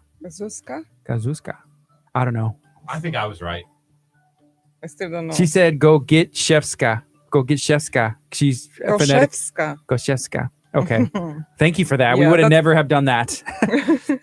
That's not easy to right. to say for you guys. I'm gonna close the poll or the entries now for the gift card giveaway. So If you hadn't had a chance yet to like, share, and comment, I am now closing that poll now, and we'll start to pick the winners. Yeah, here's something else interesting. So we have Charlotte as well. She said, my husband is firstborn Polish on American soil, born in Chicago. And she has, I'm guessing, what is a Polish last name too, since her husband is, but it's Charlotte, Nowicki. Nowicki. Yeah, it's hard for me to read because I didn't brought my glasses. Sorry, guys. Man, then we're getting more. And there's another maiden name. I can't do it. She said, try and say her name. So we have Brittany Lawrence, and we said her maiden name is BielAmowicz. Wimitzy. Yeah, the names are not easy to pronounce. Oh man, this is fun. You're listening to KHEA Radio 99.5 FM. We're talking to Eva, who is the owner of Pierogi Queen, a local restaurant in League City, Texas. It's 9:47. You're listening to KHEA Radio 99.5 FM. If you haven't already, make sure you go like KHEA Radio on Facebook. We do a lot of giveaways, and we like to support local restaurants like Pierogi Queen and local businesses and just people who are made up in our community doing cool things. And I love everything that Pierogi Queen does. So, Kurtz, I guess we're about to pick some winners. If anybody hasn't had the chance to go watch that video, share, like, and comment, go do it literally right now. You may have like 10 seconds. So it's going to be a really exciting thing. I am excited to be able to make this giveaway happen. Kurt, what do you think? You can hit the button? Yeah. Hold on one second. Yes. So we're talking about Poland. We're talking about Polish food. We're talking about Chicago and why Texas. Is there any other food? Polish food, obviously, I'm guessing is number one. But as far as like stuff that's available here, like is there something that's number two? You're like, okay, that's good. Because you mentioned Italian food, but is there anything else like that's here that you're like, okay, I like that place or I like that kind of food? You mean here in Texas? Oh, yeah, like maybe if it was like, okay, like Tex-Mex or, Oh, I like Tex-Mex. What about barbecue? Oh, don't ask me. You don't like barbecue? I love it. Oh, okay. But you cannot eat too much of it. No, you can't. You literally cannot. I have tried up until recently whenever I found out Pierogi Queen was a thing. So if there was, Polish food's number one. For me? I'm guessing, yeah, if it's number one for you, what's number two for like out of all the options that we have here, like a style of food? Barbecue would be the next Barbecue? one. Mm-hmm. Yeah. Yeah, and I like the Asian fusion you guys have here. I didn't see that in Chicago. Mm-hmm. I like banh mi. Yeah. Yeah, that's good stuff too. Yeah. Well, I like all kinds of food. So, Yeah. And the best thing is to play with that. For sure. Is there anything that is close to like Texas style barbecue in Poland? Like, is there anything where they like smoke meat or even like the cut of the brisket or they cook pork in a certain way? Oh, that's the thing. We didn't have barbecue for years as well. After communist collapse, we brought this from Germany, actually. We started to do barbecues in our gardens, but before we didn't do that. But we have smoked sausage, which is the closest. Okay. Yeah, and we have thousands of them. Just all different kinds. Different kind, yeah. Sometimes people are coming to our restaurant and say, hey, that's not the sausage I ate. It's not Polish. Yes, it is. You just don't know what you ate. You need to know what you're asking for because we have smoked sausage, but we have also white sausage, which is not smoked at all. It's cooked. It's different. So maybe you ate that one. Interesting. Yeah, and it's really interesting how you're talking about, after the collapse and then like other things were allowed to come in and that kind of changed. So if somebody was born, and already set in their ways before that, then they're like, oh, this is traditional. And then if somebody was born, in the middle, like you said, you were in like, I think junior high, whenever like that happened. So you're like, hey, I have ketchup now. Hey, I have corn and like other things. So, and then somebody who's born after, maybe the old traditional stuff wouldn't be like, not for them because they were born at a different time. Yeah. I feel like you being like right there in the middle, still where you're open and stuff, kind of gives you the best of, hey, this is traditional Polish food. Yeah, but we put some new stuff. Yeah. Well, plus, every family is different. If you do gołąbki, stuffed cabbage, wherever you go, different families, they have different ones. The main thing is the same. So pork, some people do that with beef, rice and the stuffed and the cabbage, but the sauce might be different or spices used for the stuffing. So it doesn't mean it's not authentic. It's just from different family. Yeah. That's and all. That makes sense too, because like even if you go to a couple Mexican restaurants here, Yeah. they're using Everyone a is recipe. different. Yeah, it's going to be a little bit different. That's why it's like, hey, there's this place and that place. Same dish, it's enchiladas, but they're not going to taste the same. Mhm. And so I guess that's something that people need to be educated on. Like with Polish food, it's all it's not going to be exactly the same. You can have something here and there, and you just grow up different places. But Yeah, the ingredients are similar, but how you use them, how you spice them. Curt, how's it going? How's the giveaway Got going? it. We got them. We got 3 winners pulled up. They're going to be receiving these Pierogi Queen gift cards, and make sure that you go check them out this week, next week, and just put it into your rotation. It is a locally owned and operated business in League City, Texas. They're right off of 518, close to Bonnie's Donuts, to Southern Sass Vinyl and More, and Al Garza's Premier Martial Arts. I think there's Empire Central, which is a comic book store. There's Cakes by Jula. Have you ever Yes. been in there? Yeah, sure. That's my neighbor. Yeah. She's great. Yeah, she made my birthday cake when I turned 30, and it was Houston Rockets, the You're that basketball team. old? You don't look that old. Thank you. Thank you. Yeah, I turned A long time ago. I feel I turned like 30 you years are old. at least 38. Come on. Yeah, I'm around there for sure. But it's a good strip of businesses there. There's also a driving school, which I noticed the other day, Mhm. and I should send Curt there because every time we're going anywhere, this dude almost gets us in an accident. We're in Oh. Galveston, and I'm like, get us to Pierogi Queen Stat. But I mean, I want us to get there safe as well. I want us to get there fast, but safe. Yeah, sure. You can come there. Pierogi Queen is always welcoming you, but be careful. We don't want to lose our customer. Exactly. Okay. So you ready to announce these winners? I am. Are you ready? You know what? I think I am. Are the fans ready? I don't know if they're ready. Are you ready? Are they hungry? Are they hungry? Yeah. All right. So go ahead and make the post. All right. Our winners are. So winner number Mhm. 1, congratulations to Stephanie Weeks Booth. Congratulations to Callie Blythe Betts and Candy M. Decker. Y'all are the 3 winners of the Pierogi Queen gift cards. So we just tagged y'all in a post. Y'all will be able to contact us, and we'll be able to make sure that you know how to pick these up, how to get these out, and go use them at Pierogi Queen. Even if you didn't win, go check out Pierogi Queen. We like to share local restaurants, good food, and you're supporting, like whenever you walk in, you will literally see Ava in there. It's not like you're like, hey, who owns this place and what are they using this money I'm for? there right now. Well, they're not open. Open No, at not 11 yet. o'clock. We're going to be there this afternoon at 11:30, probably closer to 12. Come say hi to us, and we're going to enjoy some pierogi. So why don't we get like 10 of you? And Who wants to join come us? eat with us? We're going to have a good time. Who wants to come eat with us? 11:30, 12 o'clock. Maybe I'll bring tortillas, see what Josh is up to. See, Yeah. slide him underneath the back. You can do the blood sausage. Ooh, Taco. I would, and pierogies for sure. Farmer's cheese and potato for me. You can do the PQ sandwich. I'm doing the PQ sandwich. I need to text my wife. So, meeting us So at you do- 11:30.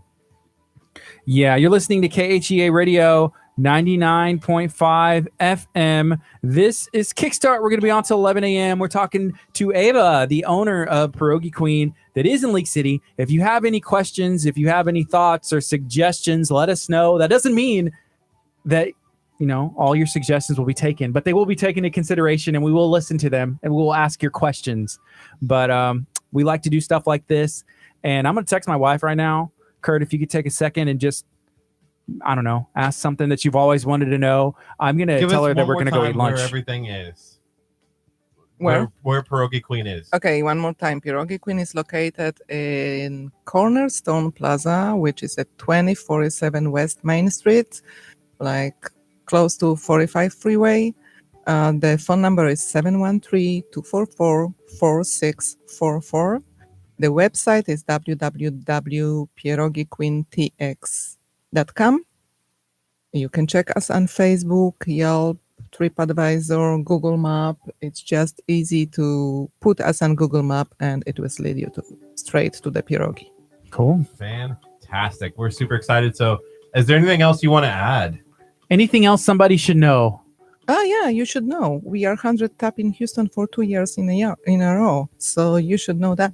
Yeah, that's the Houston Press, right? No, it was Houston Chronicle. Okay, so the Houston Chronicle puts out a list of the top 100 restaurants in the greater Houston area, and Pierogi Queen has been voted in that top 100 2 years in a row. Yes.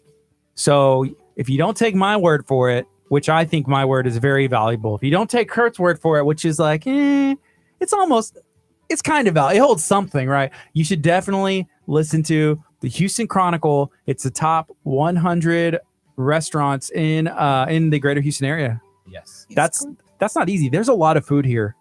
There's a lot of businesses here. And to be a restaurant that's in League City, that's here around us, that's awesome. That's huge. So come and enjoy. Yeah, meet us today. We're going to be out there for lunch. I just texted my wife, so hopefully she says yes. Thank you for joining us again. Thank you for having me here and for being our customer. Yes, you're awesome. So we'll see you soon. And I love everything that y'all are doing. Thank you. Awesome. Thank you again. Thanks. See you there. You're listening to KHEA Radio 99.5 FM. This is Kickstart. We just had Ava in from Pierogi Queen. That's a local restaurant in our area. So make sure that you put them in your rotation. Go check them out. Apparently, I'm going to be there. Kurt's going to be there. We're going to be eating lunch there. So if y'all want to come meet us, y'all want to come and maybe participate in our shenanigans, we're going to be spreading the love in the community and maybe stop into Southern Sass Vinyl and More, who is located there's an empty spot, and I'm thinking about renting it out myself for what I do not know. But I just want to be in between Pierogi Queen and in between like the opportunity to make t-shirts. so we'll see what happens. Right now, we're going to transition a little bit. We're going to be talking about Yamaha. We're going to be talking about motorsports. We're going to be talking about getting Curt on a motorcycle, getting Curt into a all-terrain vehicle, getting Curt into, I don't know, what is fitting for him? Maybe like a go-kart? A go-kart would probably be best. I wouldn't have to wear a helmet, right? You know, you're a bad driver. You're not the best driver. I think at this point, it might be good for you to have a helmet. A helmet every time I'm in my car too, right? Even in your car. So we're going to be talking to Yamaha right now. How's it going? It's going great. Man, you got a good voice. I remember this. We had this conversation. We're like, man, you'd be good on the radio. So can you kind of introduce yourself and tell people who you're associated with and what you got going on? Well, my name's Craig Buckman, and I'm with Texas Yamaha and also Texas Power Sports. You know, we've been initially started in business back in 1974. My father-in-law had the wisdom to get into the business, and the family from that point forward got involved as years went on. And currently we have 3 locations, one in Pasadena, one in Webster, and one right here in Texas City. Cool. So which was the first one? Like, where was the first location? First one was actually in the Pasadena area, South Houston. Okay. And started off as a Yamaha only dealership. And as years went on, they felt it necessary, my father-in-law, mother-in-law, Margaret and Buddy, to open up another location. And that happened to be the one in Webster. And that was in the early 80s. That's cool. So since 1974, this business has been right here, locally owned then? Correct. It has. That's cool. So you're at the one that's like right here down the street from us, right? Yes. And we stopped in the other day. We wanted to kind of see what y'all had going on. And there's a lot of toys in there. I'm going to call them toys. I know these are, some people might consider them toys. Some people might be like, these are for different things. So what all do y'all have available like in store? If I walked in, like what can you get? Well, it truly is a toy store, basically. You know, it is on how you want to look at it. Yes, Yeah. Ranches, farms, hunting vehicles, but also people that want to just go out and have fun, you know, out in the hill country or going out mudding. You know, we also carry the wave runner, so you can have fun on the water too. So we carry everything from kids' dirt bikes, you know, starting at age 4, Wow. going all the way up to ATVs, side-by-sides, the utility vehicles, the wave runners, the personal watercraft industry, where Yamaha's doing extremely well in that industry. And recently, because of market shifts, we're now carrying golf carts. That's cool. You know, every subdivision out there, Galveston, you know, it's a big hit. Everybody, you know, wants to get on their golf cart and go to their neighbor's house Yeah. or go to the beach. Yeah, I used to work for AT&T, and so like in Tiki Island and Bio Vista and literally all these subdivisions and neighborhoods, people are going around, and that's like a thing. And then they deck out the golf cart, like putting rims on it, get it jacked up, get a sound system on it. Lights, LED crazy. lights. Yeah, you're correct. Do y'all do customization there on stuff, or is that something we aftermarket? do? We've gotten into the stereos, we've gotten into the LED light systems. Most of the stuff we bring in is brand new, already lifted from the manufacturer. Okay. So it's pretty much ready to go, right, for the consumer. That's cool. I don't know, Curt. Do you think I can't see you riding around on? Well, actually, I can. It might be a little bit more reliable than what you're in now. A golf cart? Anything. Walking. But we pulled up the other day to a place, and there we go. Was that your car? And I'm like, yeah. It sounded like an ATV. It shouldn't sound like an ATV. We pulled up to a place that fixes cars, actually. And so, they're used to probably hearing stuff coming in. They're like, what was that? It sounds like the gerbil or the hamster is like tired, like on the inside. But he was mentioning when he turns off his AC, like it goes away. So it might be like some kind of belt or something like trying to work. But I don't know. Maybe you should get into like a Yamaha bike or something. I would love a Yamaha bike for sure. So you mentioned something about dirt bikes starting at 4 years old. So there's kids that can ride that young? Correct. It's Yamaha has a bike that they've been making since 1980. It's called a PW50. It's a fully automatic shaft drive, little 50cc motorcycle that has a governor on it, and you can restrict it. So yes, you can get training wheels on it and start off these children, on these motorcycles, which I know there's a misconception out there about safety and what have you, but the ATV industry actually has regulations for age because of the weight and dangers of an ATV rolling over, whereas a motorcycle is kind of like riding a bicycle. If you fall over, on your side. It's not a heavy like an ATV that can roll over and on top of you. So it's starting off at a younger age that you can get into the sport riding a small kid's dirt bike instead of an ATV. I wonder if it would almost be easier for a kid to keep balance on a dirt bike than it would be on a bicycle. Because if you think about it, like, shifting weight and going back and forth, whereas if they're balanced and they go, I don't know. Is that something that it is about balance? Sure. And that's going back to the misconception, because you got on an ATV, you have four wheels. They feel it's safer. When in fact, if they get off camber on a hillside, it can roll over, and are they strong enough to get it off them? Yeah. So it is about balance. So when we were in the other day, we were at Texas Yamaha.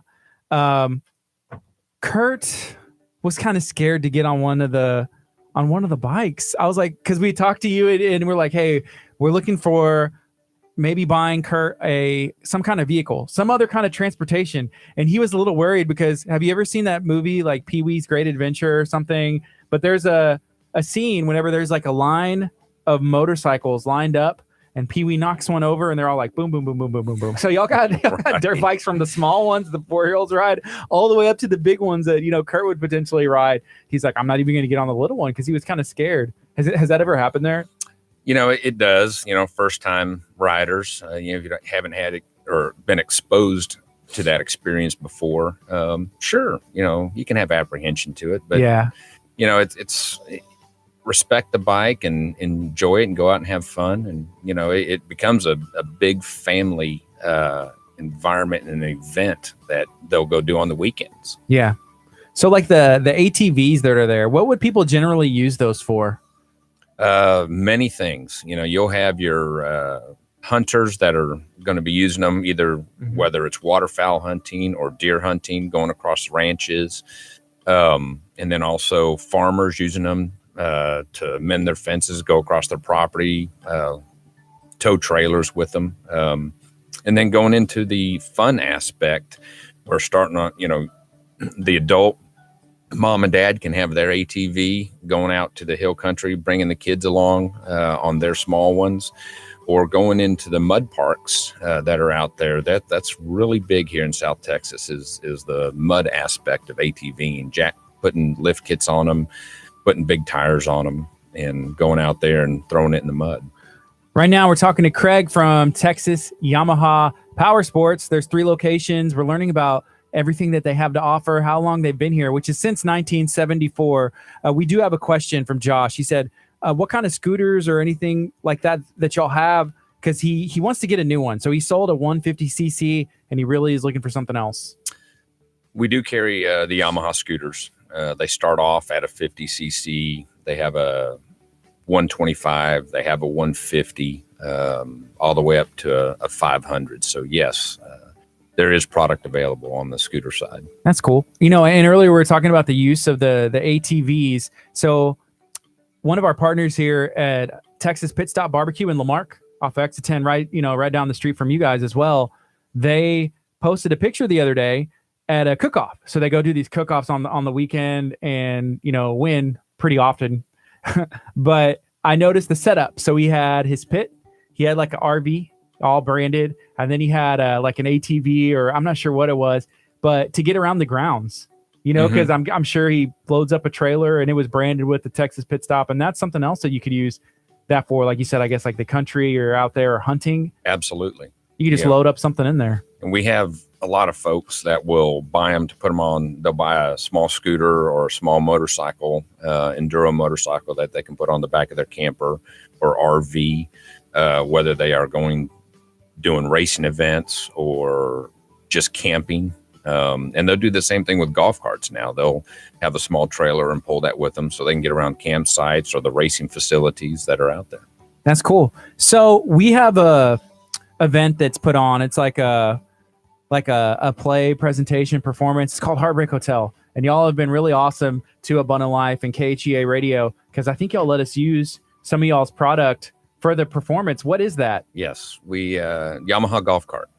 We started carrying those just a few months ago, and this is a 4-seat golf cart that y'all are using to carry personnel back and forth, and hopefully it's working out great for you guys. It is. A lot of people, because it literally goes. Have you ever been in the sanctuary before? Yes. Okay, yeah. There's the ramp, and it goes down there, and then goes back up, and it's really cool to see and experience. I mean, all the uses that these vehicles have. I would love to get one. A lot of my neighbors have them. They drive around. Okay, I used to live in a neighborhood, and they had a parade, a golf cart parade, and I was like, okay, guys, we've gone too far. We've gone too far. At this point, we need to stop it. So we moved. We moved to a new subdivision. There are the golf carts, but there's not a parade yet. But if I had one, I'd probably be at the front of the parade. I'd be the parade leader, like with the coolest one. But since I don't, and maybe it's the jealousy in me. There's a lot of communities that accept the aspect of the golf cart. You had the mayor of Kemah get on and do an interview while he was sitting in his. So they've embraced it. Tiki Island is another community that's fully embraced it, where they put on events that include the golf carts. So it's definitely another industry that's out there. I wonder if people even use them for golf anymore. They're just like for the neighborhoods now, mainly. Correct. It's kind of funny because you can add golf cart bag holders to some of the personal cars that are out there now that we sell. And we've had a number of individuals that do that. So inside of the store over there at Texas Yamaha Power Sports, if you walk in, what is your favorite item in there? Like one that you're like, man, either I have that or I want that. I need that to be mine. Personally, there's a couple of them actually. Being in the business, you get to experience quite a bit. But I'm a dirt bike guy. But we have a new product that came in this year that I haven't mentioned, and it's called a Roxor. And this thing is really a well-built machine designed for the UTV market. But it's the old Willys Jeep. It's patented off the old Willys Jeep. I mean, this is a full steel construction, tubular frame with turbo diesel motor in it. Wow. 140 foot-pounds of torque. It's just an all-around, just a great machine. That's awesome. That sounds cool. Did you talk about the 150cc that Josh was talking about? I did. So we went through that. I think you said it starts at 125. They'll start at 50 cc's. The 50. couple of brands we carry with Yamaha and with Honda. They start off at a 50 cc. They'll have a 125. They'll have a 150. They go all the way up to a 500. So I don't fully understand this, but from what I understand, so like 50 cc, and then the higher the cc's get, is that like how much power it has, or like how fast it can go, or what is that? Correct. It is. Depending on if a consumer's wanting something for like the camping aspect that we talked about, a 50cc to get around a campsite or wherever they're at, it's designed to go, 30 miles an hour, miles per hour top speed, up to maybe 40. Whereas the bigger CCs you get, you'll get into some freeway vehicles. Okay. That'll be able to transport you, commute to work. Do you see people come in, they're like, hey, I want the 50cc. It's my first one. It's toy. Then they outgrow it. They're like, man, no, I want to take this everywhere. I need what's next. And then they get correct. And they'll find that out pretty quick because on a two-wheeled vehicle, just like a motorcycle, if you go take the rider safety course, you learn a lot. They do a fantastic job teaching you how to operate a vehicle like that. And so starting off real small gives you a good sense of security, but you can quickly, depending on, what you're really wanting to do, but you can quickly outgrow it and get into a bigger one. Do you need a special license? You mentioned the driver's course. Is there a license you need to operate that or drive that on the road? Anything over 30 miles per hour.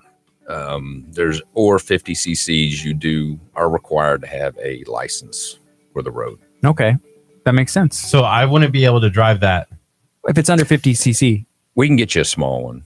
Okay. We can start you off with one with training wheels. I could use it. I was scared. Like I didn't want to jump on the motorcycles because I was like, man, what if I jump on and it tips over and then all of a sudden they just one by Dominoes. one dominoes. Ding, ding, and I was ding, like, ding, ding. I look over at Craig and he goes, get out of my I'll be like, Kurt, how'd your credit? And he's like, and then you just run for it. Just run, Kurt, just run for it. It's like, would you take my Jeep Compass? Yeah. Would you take that as trade?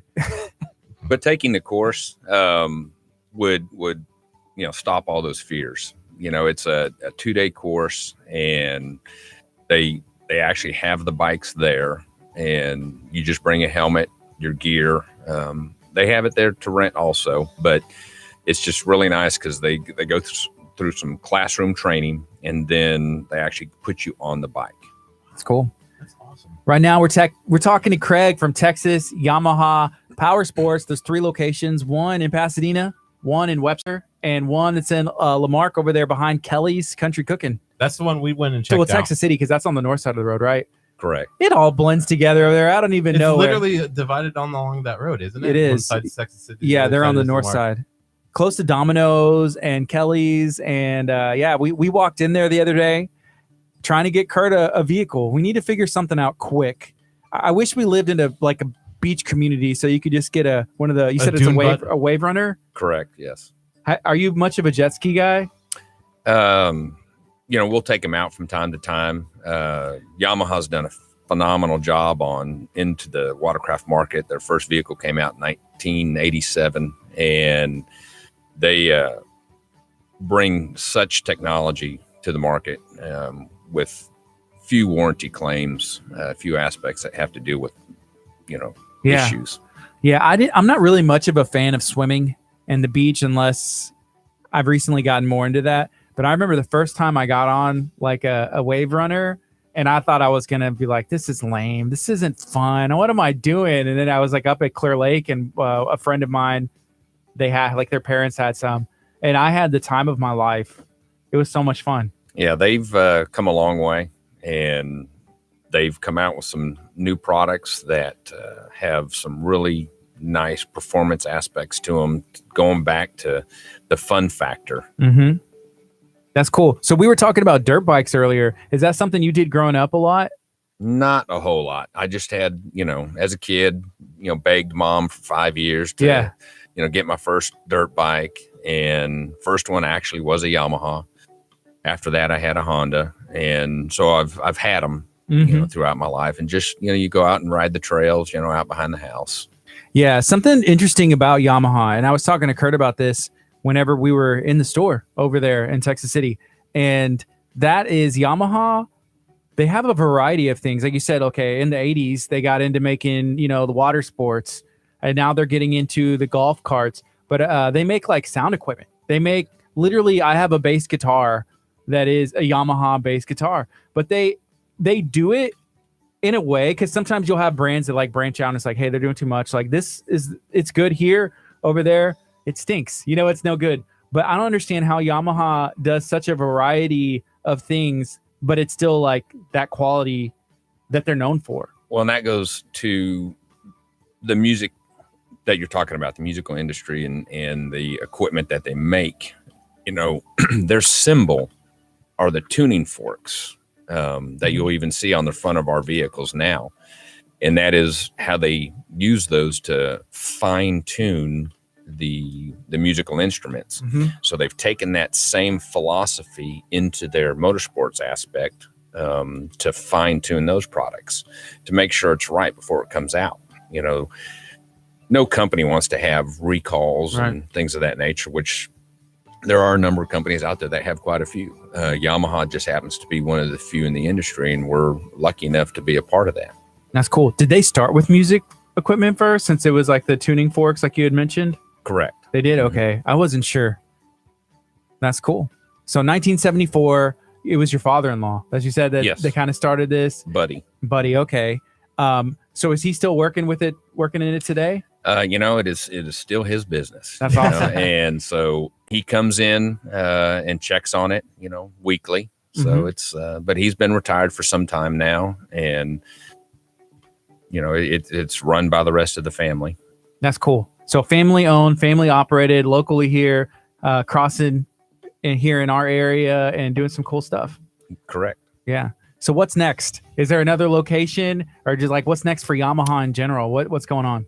No, it's no locations on the horizon. That's for sure. You know, we're just a family and an industry where, you know, we sell fun, and it's really enjoyable to see the smile on a kid's face or a family that's just getting into it and helping them go out instead of sitting in the house playing video games as such. You know, they're actually out enjoying camping and with their product that they bought, whether it's a motorcycle, a dirt bike, or a UTV, ATV. That's cool. What's a UTV? Because utility vehicle, which is also terminology of a side-by-side. So it's basically a multi-passenger off-road vehicle. Okay, so then the ATV would be like the one person only. Correct. That's cool. See, learn something. I wasn't much of a. I did like doing outside stuff. I love camping. Went camping with my family, but we didn't do like hunting, and so we didn't do stuff that really required that. I remember I had a buddy who had like a golf cart, and his dad, they lived on a ranch and they hunted and did all that stuff. And I'm guessing that's what they used it for. But we used to, have a blast. Yeah, we turned it over, and all that stuff in the hills. But that's like the most. I never had a dirt bike, or anything like that. And so I've always been hesitant to get on something with the two wheels other than a bicycle to have that You power. don't know about tomorrow, so That's true. Today's the day. Yeah, it could be. But, when you talk about the class, that's interesting. I'm like, okay, if there's a class, they teach you how to do it. That makes sense to me. And then you'll also sell like a lot of equipment there, like all the safety stuff, right? Correct. And parts and accessories, you're going to need a helmet. You're going to need some gloves and riding gear, especially if you're on the street or the dirt, either one. And as far as, the training aspect, not just the school, if you get into it and you really like the sport bike side of things, there's actually advanced training that they do at some of the tracks around here to teach you how to really ride that sport bike the way it's meant to be. Where is there's tracks like that? Correct. What is there one that that comes to mind? Well, the most popular one is up in Austin. Okay. And they'll have events up there, not only indie racing and things of that nature, but they'll actually have some track days is what they call it. That's cool. For the sport bikes. Track days. There was a place, Legacy Collision. It's a brand new collision center. They're off of FM 2004 in Hitchcock. So right down the street from that, they were telling us that there used to be, or there may still be, we were trying to get in contact with them, a track where you could go and race like your cars and stuff like that, which I guess makes sense that the collision place would know about them over there. And so I don't know. That's what we were trying to find, like a track or something like that, because that would be fun to go play and do stuff over there as well. Yeah, that's something that we're not into. We don't have the cars. Yeah. Cool. I wonder if I feel like Yamaha could come out with a car, though. Like, how much of a jump would that be? That would be a pretty big jump. they've helped Toyota, and Toyota's helped them in technology. They, they help each other out. So I think it's a mutual agreement that they're not going to get into that. That makes sense. Have you been to are there big Yamaha conventions where you get to go and maybe at, I don't know, I'm just thinking NRG or something like that, where it's loaded with all the new stuff that's coming out?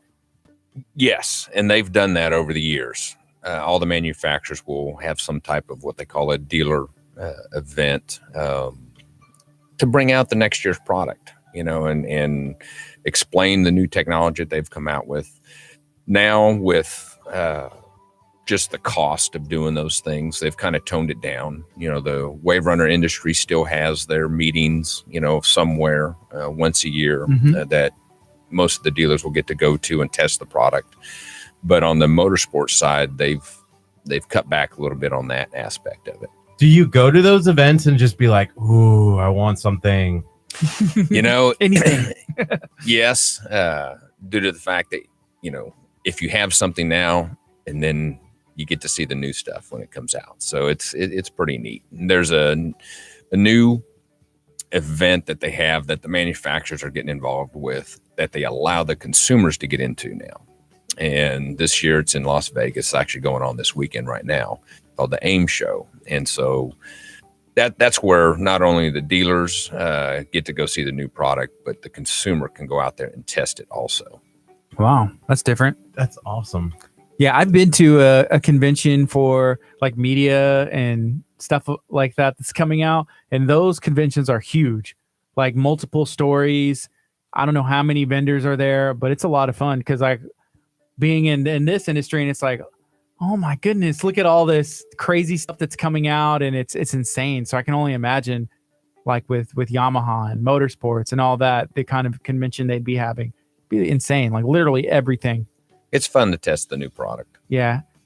So those new products, some of those may not come out for a couple years or a year, or no, though actually if they're allowing us to test it, it's year's product cycle. Cool. Do you ride? Do you is that your weekends fun? You go out and have your own stuff? I wish we did it more, but we work on Saturdays, so usually Sunday I'm doing the other chores in the house and so is that the off day? Done. Yeah, Sunday, Monday we're closed. Okay, are y'all allowed to sell on Sundays if y'all wanted to? No, that is actually there's a law out there. Yeah. It's basically the blue law when it comes to our business. You either have to be closed either Saturday or Sunday. Okay, because I know with cars, I guess dealerships sometimes, I don't know if is that the same we law? fall under that same okay law, yeah. Gotcha. So right now we're talking to Craig from Texas Yamaha Power Sports. Craig is at the one in Texas City. It's right behind Kelly's Country Cooking, close to Domino's. That's 1765. So what are y'all's hours there? So we talked about the days, but what are the hours? On Tuesday through Friday, we're open 9 to 6, Saturday 9 to 5. And then we are closed on Sunday and Monday. Sunday and Monday. Cool. We used to have Mondays off here, but we don't. We're always working. We're trying to introduce ourselves to some new businesses, and this is one that's literally. Would you call this a Kurt's throwaway again? It depends on who's throwing you. Booker T. Yeah, Booker T's throwing you. He could throw you. I would probably get you to out the end of the parking lot. And then, but somebody else who's a little bit stronger, they'd be able to. But it's literally right down the street. Have you been to? Would you consider yourself a foodie, or are you tied into what you like? Are you big on restaurants? No, not really.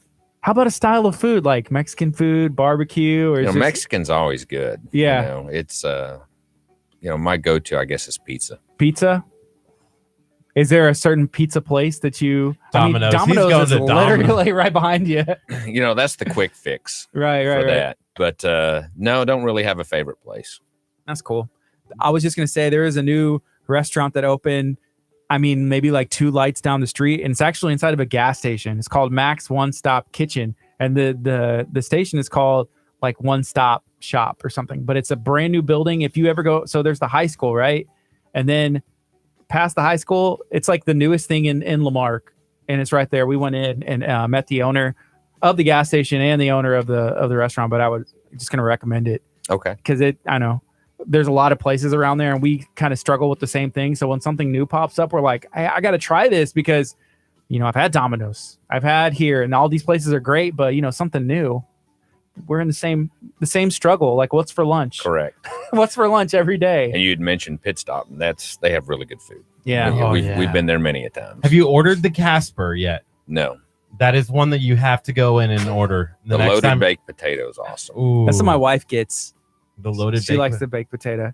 I got the chili because I saw they put it on their social media page, and it was kind of cold outside. I'm like, I gotta go get the chili. I'm a big chili guy. I like it. So it was awesome. But we love those the people down at the Pit Stop, and Arnold Garza. He's the one who always is in the cook-offs and everything, riding around in his whatever it is, decked out with pit. He needs to upgrade. Get himself a Yamaha. Get a Yamaha for sure. You should Quit be in messing around. Stop messing Come around, on, Arnold. Love you.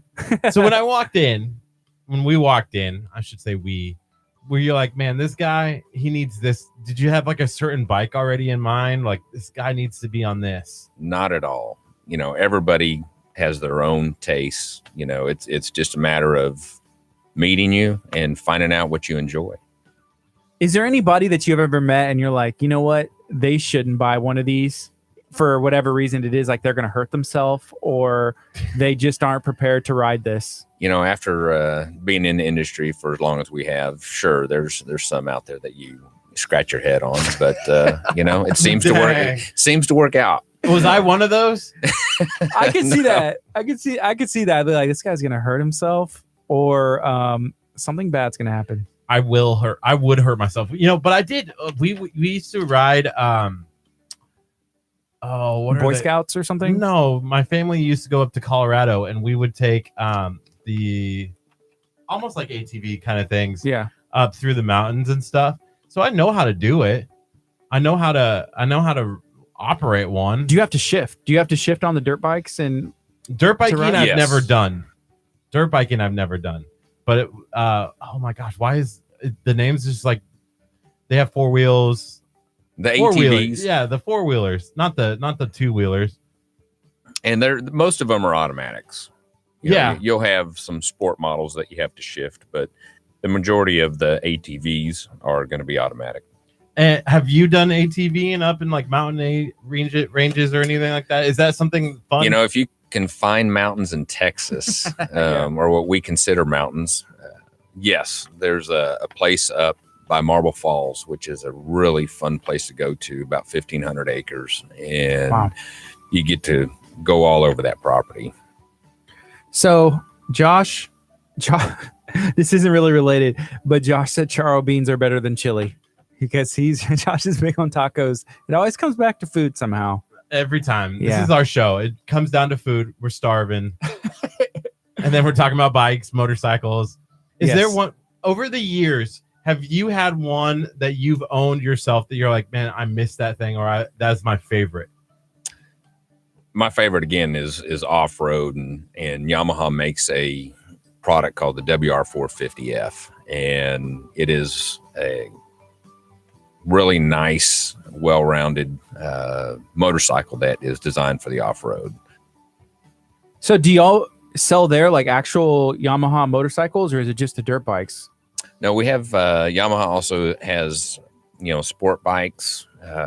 They have cruisers, depending on any style that's out there. We have the scooters, and then we go up into the motorcycles, and small motorcycles up to large ones, up to 1,900 cc's. So if you look at that screen, that's the Yamaha WR. That's the WR450. That's the new one for 2000.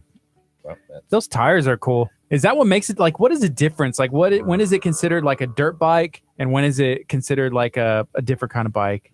well, you'll have the dirt bikes are strictly licensed or not licensed for the street. Okay. So it's an off-road vehicle. Is there one that is at the store that you're like, I really want that one? I wish I had that in my collection. Well, I do. It's at my store. And it's his. It's his. It literally is. But you're like, I want this at my house. It's good to be the boss, huh? It's good to be in No, charge. it's good. It can stay on the floor until necessary. Which one is it? Is it this one? The WR450 is my favorite. Nice. And so you have a couple of those there as well. Not the shop. yet. We're trying to get the 19s in. The Cool. 19s. So I'm looking at this now, and I searched Yamaha WR450F. Are they all the same color? Yes. That's interesting. Do you not like blue? No, I like it. It looks great. But I was just like looking at all the pictures, and I was like, okay, here's the yellow one, but I don't know. That may be That like was a an different anniversary edition. year. Okay. He knows everything. He's like, he can look at it and be like, that's anniversary. That one's from 2014. So when did you start? So you kind of married into the business, and how long have you been doing this with Yamaha now? Since 2001. Okay, cool. So 1974, Texas Yamaha Power Sports started, and then you started in 2001. So that's a long time. So I'm sure over the years, there's a lot of bikes that you have helped people get, to find their vehicle and all that stuff. Sure. Is there any stories that stick out?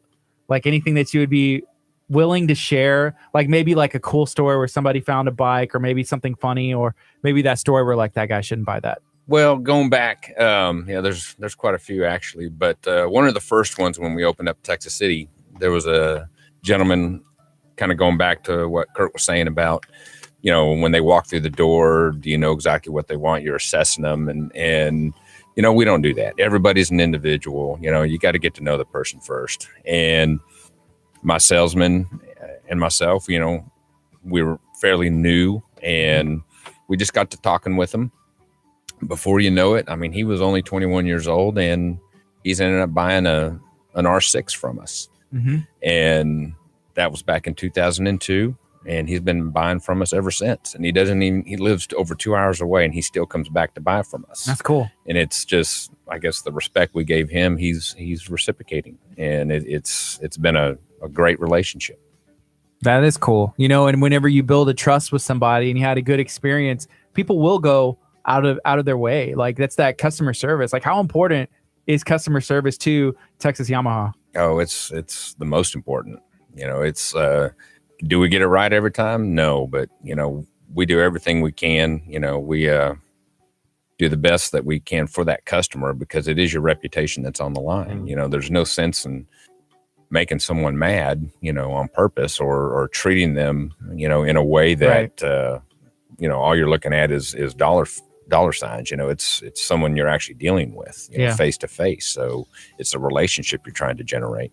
Yeah, something we have found and seen, like people can have a great experience. They may never talk about it again. But if they have a bad experience, a lot of the times they're going to share that bad experience, with as many people as they can on like Yelp reviews and social media and all that. But customer service is huge. And to see that people are that loyal to drive and been buying for years speaks a lot about, what y'all value and how y'all do business there at Texas Yamaha. Well, thanks. It's pretty cool. Curt, we need to get you in something. We need to at least do another video. Do y'all do like an actual test drive, or is it just like sit on something? No, sure. We can get Curt in a vehicle. He's in shock. I want this. That video would go crazy. People like seeing me in pain, and that would be painful, I think.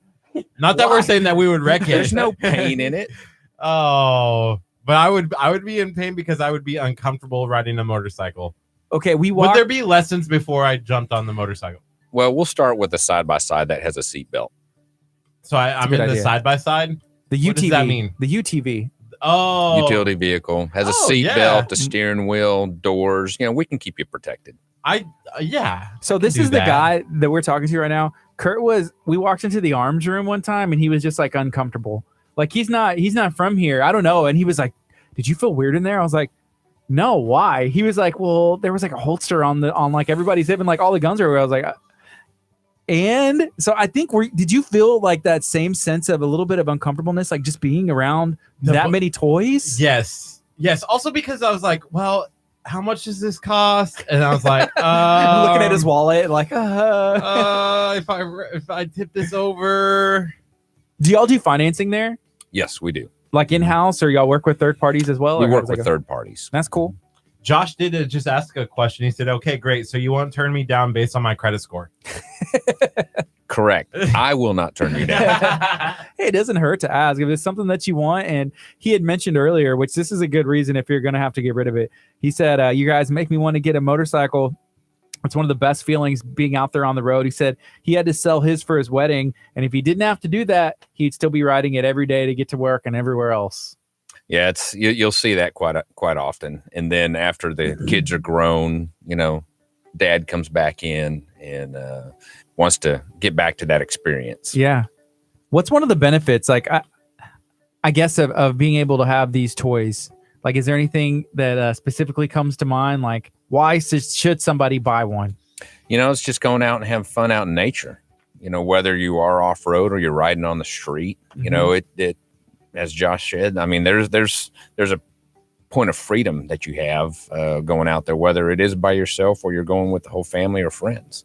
So there's a whole community out there that's doing it. I know you mentioned one vehicle that takes diesel, but I guess some of them, do they take gas too? Oh yeah, pretty much everything's going to take gas. Like gas mileage, what kind of are we looking at? I guess it depends on what it is, but correct. And on the motorcycles, you can probably start at about 35 miles to the gallon, and it goes up from there. Yeah, and then they don't really have a gas mileage chart for the ATVs or UTVs due to the fact that it's just designed for off-road. Cool. So Curt, your vehicle's probably getting, if it was like in peak performance, I would say it would be like 17 to 20. Yours in the current condition is probably getting like 9. Probably like 10. Yeah, I'm filling it up. I only drive from over like the Glacier Court area over to the church, which is literally like 5 minutes, and I'm like filling up full every single day. I don't understand. At this point, it might make sense for you. I could see you on one of the scooters. I could scooter across the bridge. Absolutely. Right? Get the S-Max. It's a 155cc scooter. Very inexpensive. It'll cross that bridge just fine. Have you ever heard of a Ruckus? Yep. That's made by Honda. Yeah. My buddy has one, and I've seen him like riding on the feeder. Like they have like a cool little style, and they deck them out, and he goes to car shows. Well, they have like shows for Ruckuses and stuff like that. There's a following for that scooter also, yes. And cool. Our Pasadena store sells those. Okay, cool. Is there a Yamaha kind of equivalent, the equivalent of that where people kind of deck them out and do their thing with that? Not as much as the Ruckus. One of the most popular scooters in the market is the Yamaha Zuma. That look it up. Has done well. They've changed it over the years, but that's been one of the top sellers in the market. Oh, yeah, they look great. Look at this guy over there. That's not it. So Curt Googled scooter. Woo! It looks like a Razor scooter. If you're not familiar with what that is, it's like a flat board with 2 wheels on the front. I feel like Curt, he'd probably be like, woo! I got this. I got 2. Hey, and I can afford that. Woo. What is it like? Wait, it's a Yamaha scooter. $19 or something like this. That's not it. Okay, I just Googled a Zuma. Curt, look over here. Can you see it? Ooh. Yamaha Zuma. So we're looking at, and they have it separated by all the CCs. And then, man, these look pretty cool. I had a friend who was into scooters. Pastor Hallam, the pastor of Abundant Life, I think he may still have one in the garage. It's sitting there. I've seen it. But these look pretty comfortable. They look the Zuma is one that they've done similar to what the Ruckus is. I had one that I went ahead and souped up, put a different exhaust and a bigger engine and things like that in it. And, top speed's supposed to be 45 miles an hour, but you can get them to go to 55, 60, just, by doing some refinements to them. Wow. And that's pretty quick on these. Those tires, I don't know. Curt, we got to get you on one of these. I think you would do great on a Yamaha Zuma, especially with how close you live. What kind of gas mileage are we looking at for one of these? Probably around 75 miles to the gallon. 75? How big is the tank? Like about a gallon and a half. Yeah. Where does the gas go? He's looking at, he's still looking at the scooter over here. He's cracking jokes over to himself. Hey, this one looks cool. I like this one. Curt likes orange. I like that. He's a big orange guy. Is there anything that's in there? I didn't see anything orange. A lot of camo. A lot of like cool green and stuff. And correct. Don't have a whole lot of orange. Ooh, look at that thing. What about helmet wise? There's all different styles of helmets on that. So you could probably find something with orange on there. That's your color, Curt. That's my color. We got to get a time to go back by It's Yamaha Power Sports. That looks sick. Kurt, you're Okay, over so all right, so if you're looking at like a new car, okay, what would I need a vehicle for? Trips to Austin, I guess. for what? What? First of all, our area is way better. Anyways, I'm not getting into that. We have touring motorcycles you can take to Austin on. Oh, that's cool. So how much so a new vehicle you're probably looking at 20,000, something like that. Roughly what would something like that cost? Well, it depends on what style of bike that you're looking at, but you can get in for less than 10,000 or go all the way up to 20,000, just depending on the style. Touring bike. That's cool. That's awesome. What does it look?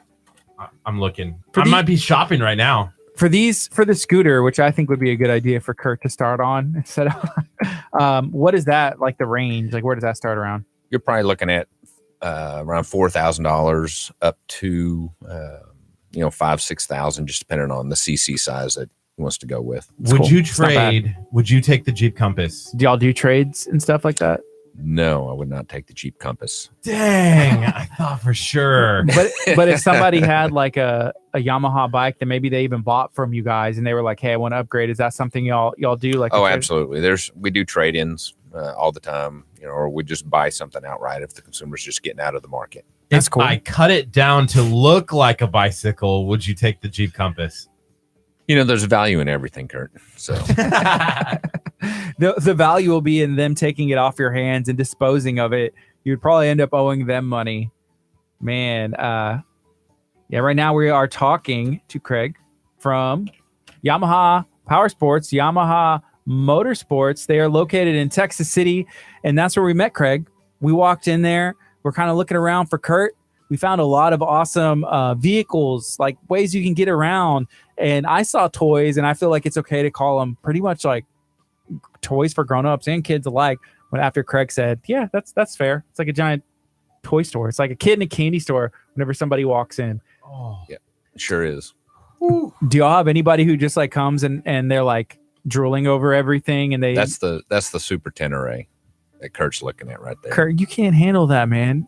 You need to look at the yellow up to the Yamaha. Oh, and the look at the brake. The brake is yellow too.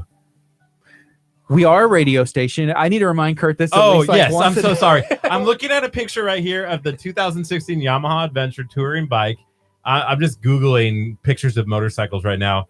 And it's a yellow bike. It's a 10-year. It has a little mountain range on it. It's got an exhaust right here that's in yellow, like has a yellow line up to the Yamaha. The brake is yellow What's around the front wheel. What's the mountain range? What are you talking about? Right here? There's the mountain range. Oh, okay, It's cool. called the Look in Super logo. 10-year. Yeah, that's an adventure touring bike. It's for 1,300 cc's, so you can go anywhere, like on road, off road. On dirt roads, or go up into the Colorado mountains with it. Cool. Kurt, you gonna be going up in the mountains, driving Yes. Austin and that? Yes. Okay, what's the... I don't see it.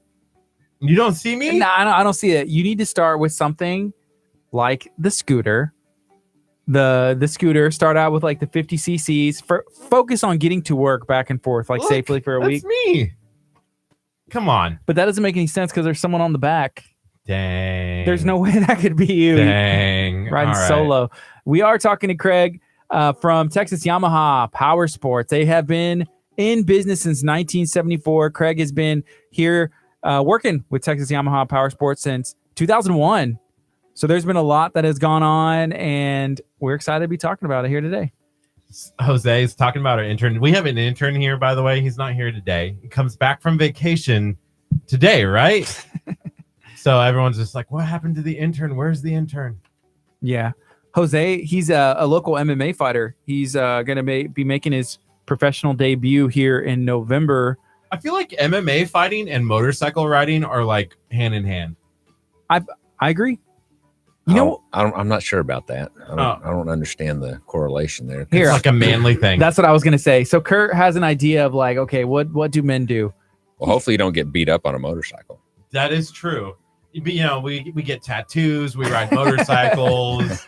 It's we that. watch MMA, fighting on TV. It's like the movie Step Brothers. Like we make our own beef jerky. We go camping. Like man stuff. And he's like, we've literally never done any of that before. It's like, well, we could go ride motorcycles, make beef jerky, or take your scooter to the next UFC fight. Bam. Ooh. You might. Yeah. Man, if I showed up at a UFC fight, new business partner signing up tomorrow.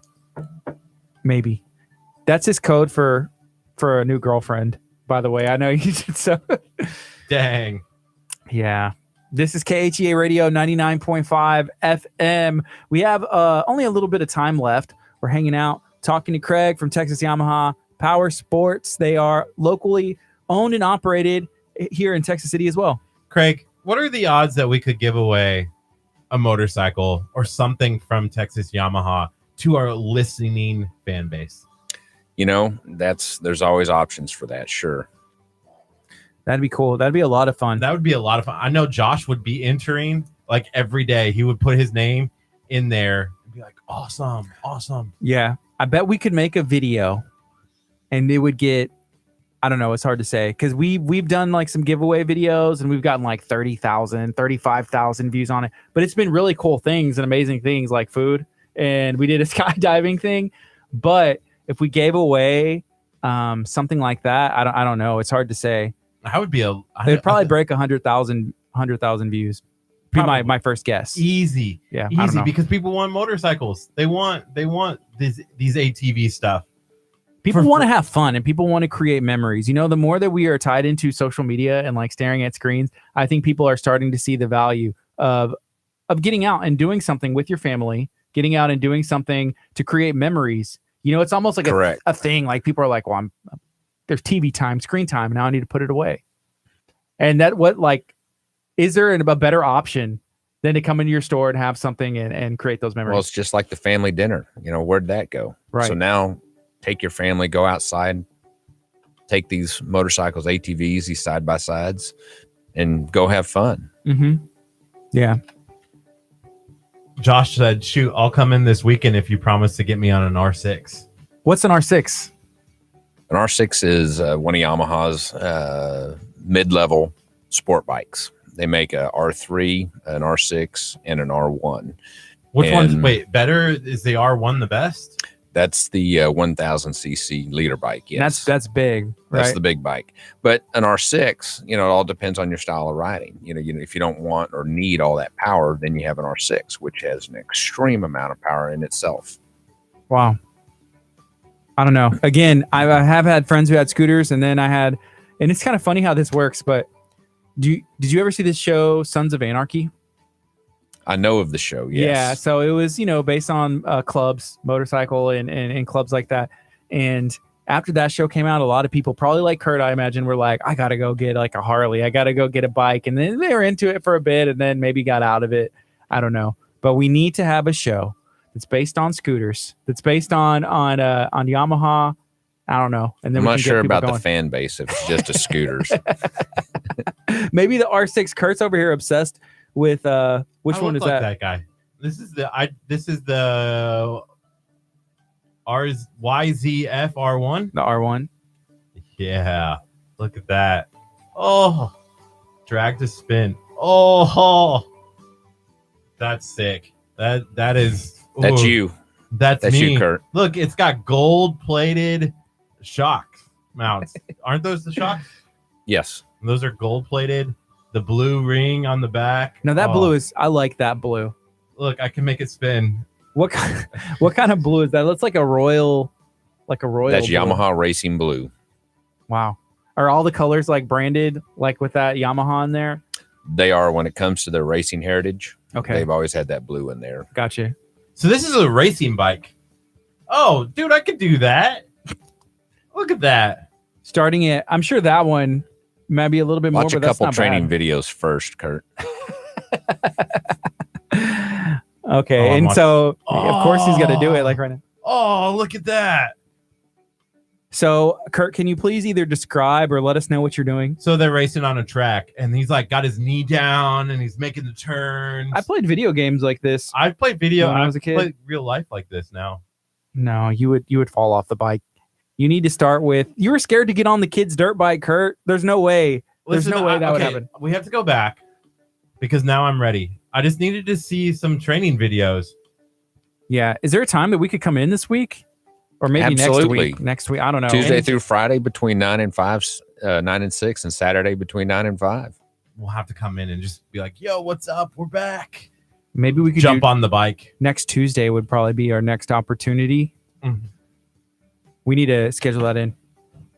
Make that work. We definitely can do that for sure.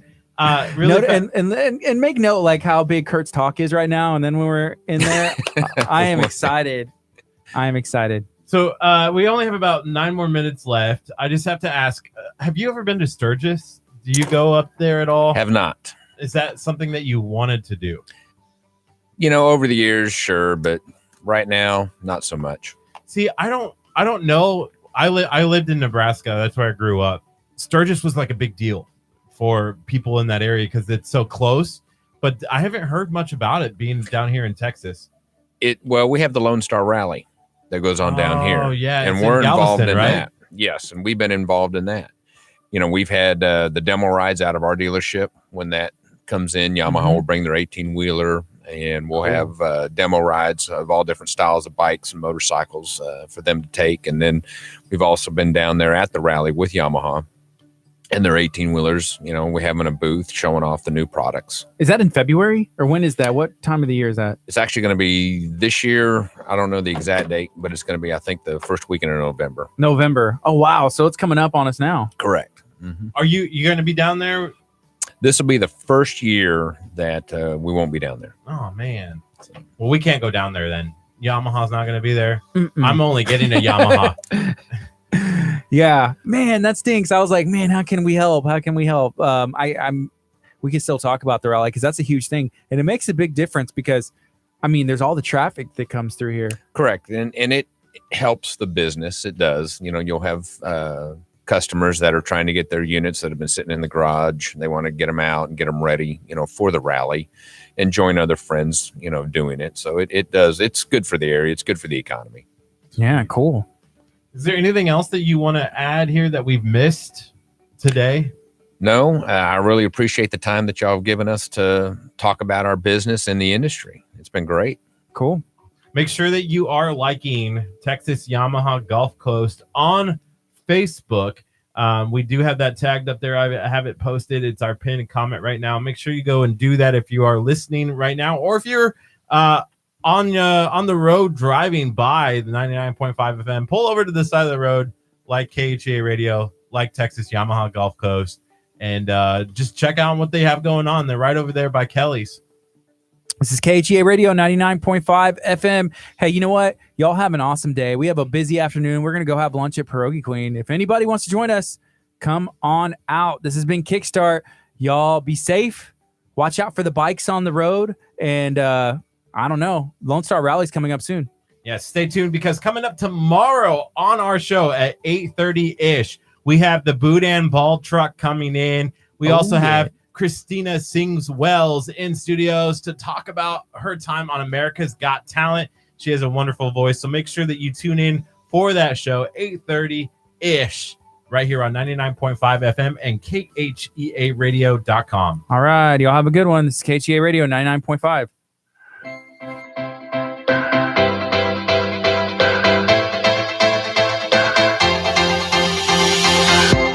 Another voice, another choice to listen to words somebody said. Another day, I replay one too many doubts inside my head. Am I strong, beautiful? Am I good enough? Do I belong after all that I've said and done? Is it real when I feel I don't measure up? Am I loved? I'm running to the one who knows me, who made every part of me in his hands. I'm holding to the one who holds me, 'cause I know whose I am, I know who I am. I am sure I am yours. Turning down, tuning out, every single word that caused me pain. Unashamed and unafraid, 'cause I believe you mean it when you say I am strong, beautiful, I am good enough, I belong after all, 'cause of what you've done. This is real, what I feel, no one made it up. I am loved. I'm running to the one who knows me, who made every part of me in his hands. I'm holding to the one who holds me, 'cause I know whose I am, I know who I am. I am sure I am yours. I know who I am. I am sure I am yours.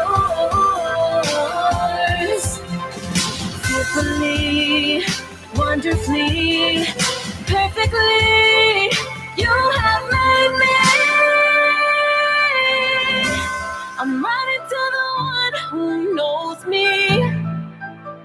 Yeah, I'm holding to the one who holds me, holds me, holds me. I'm running to the one who knows me, who made every part of me in his hands. I'm holding to the one who holds me, 'cause I know whose I am, I know who I am. I am sure I am yours. I am sure I am yours. And I know who I am.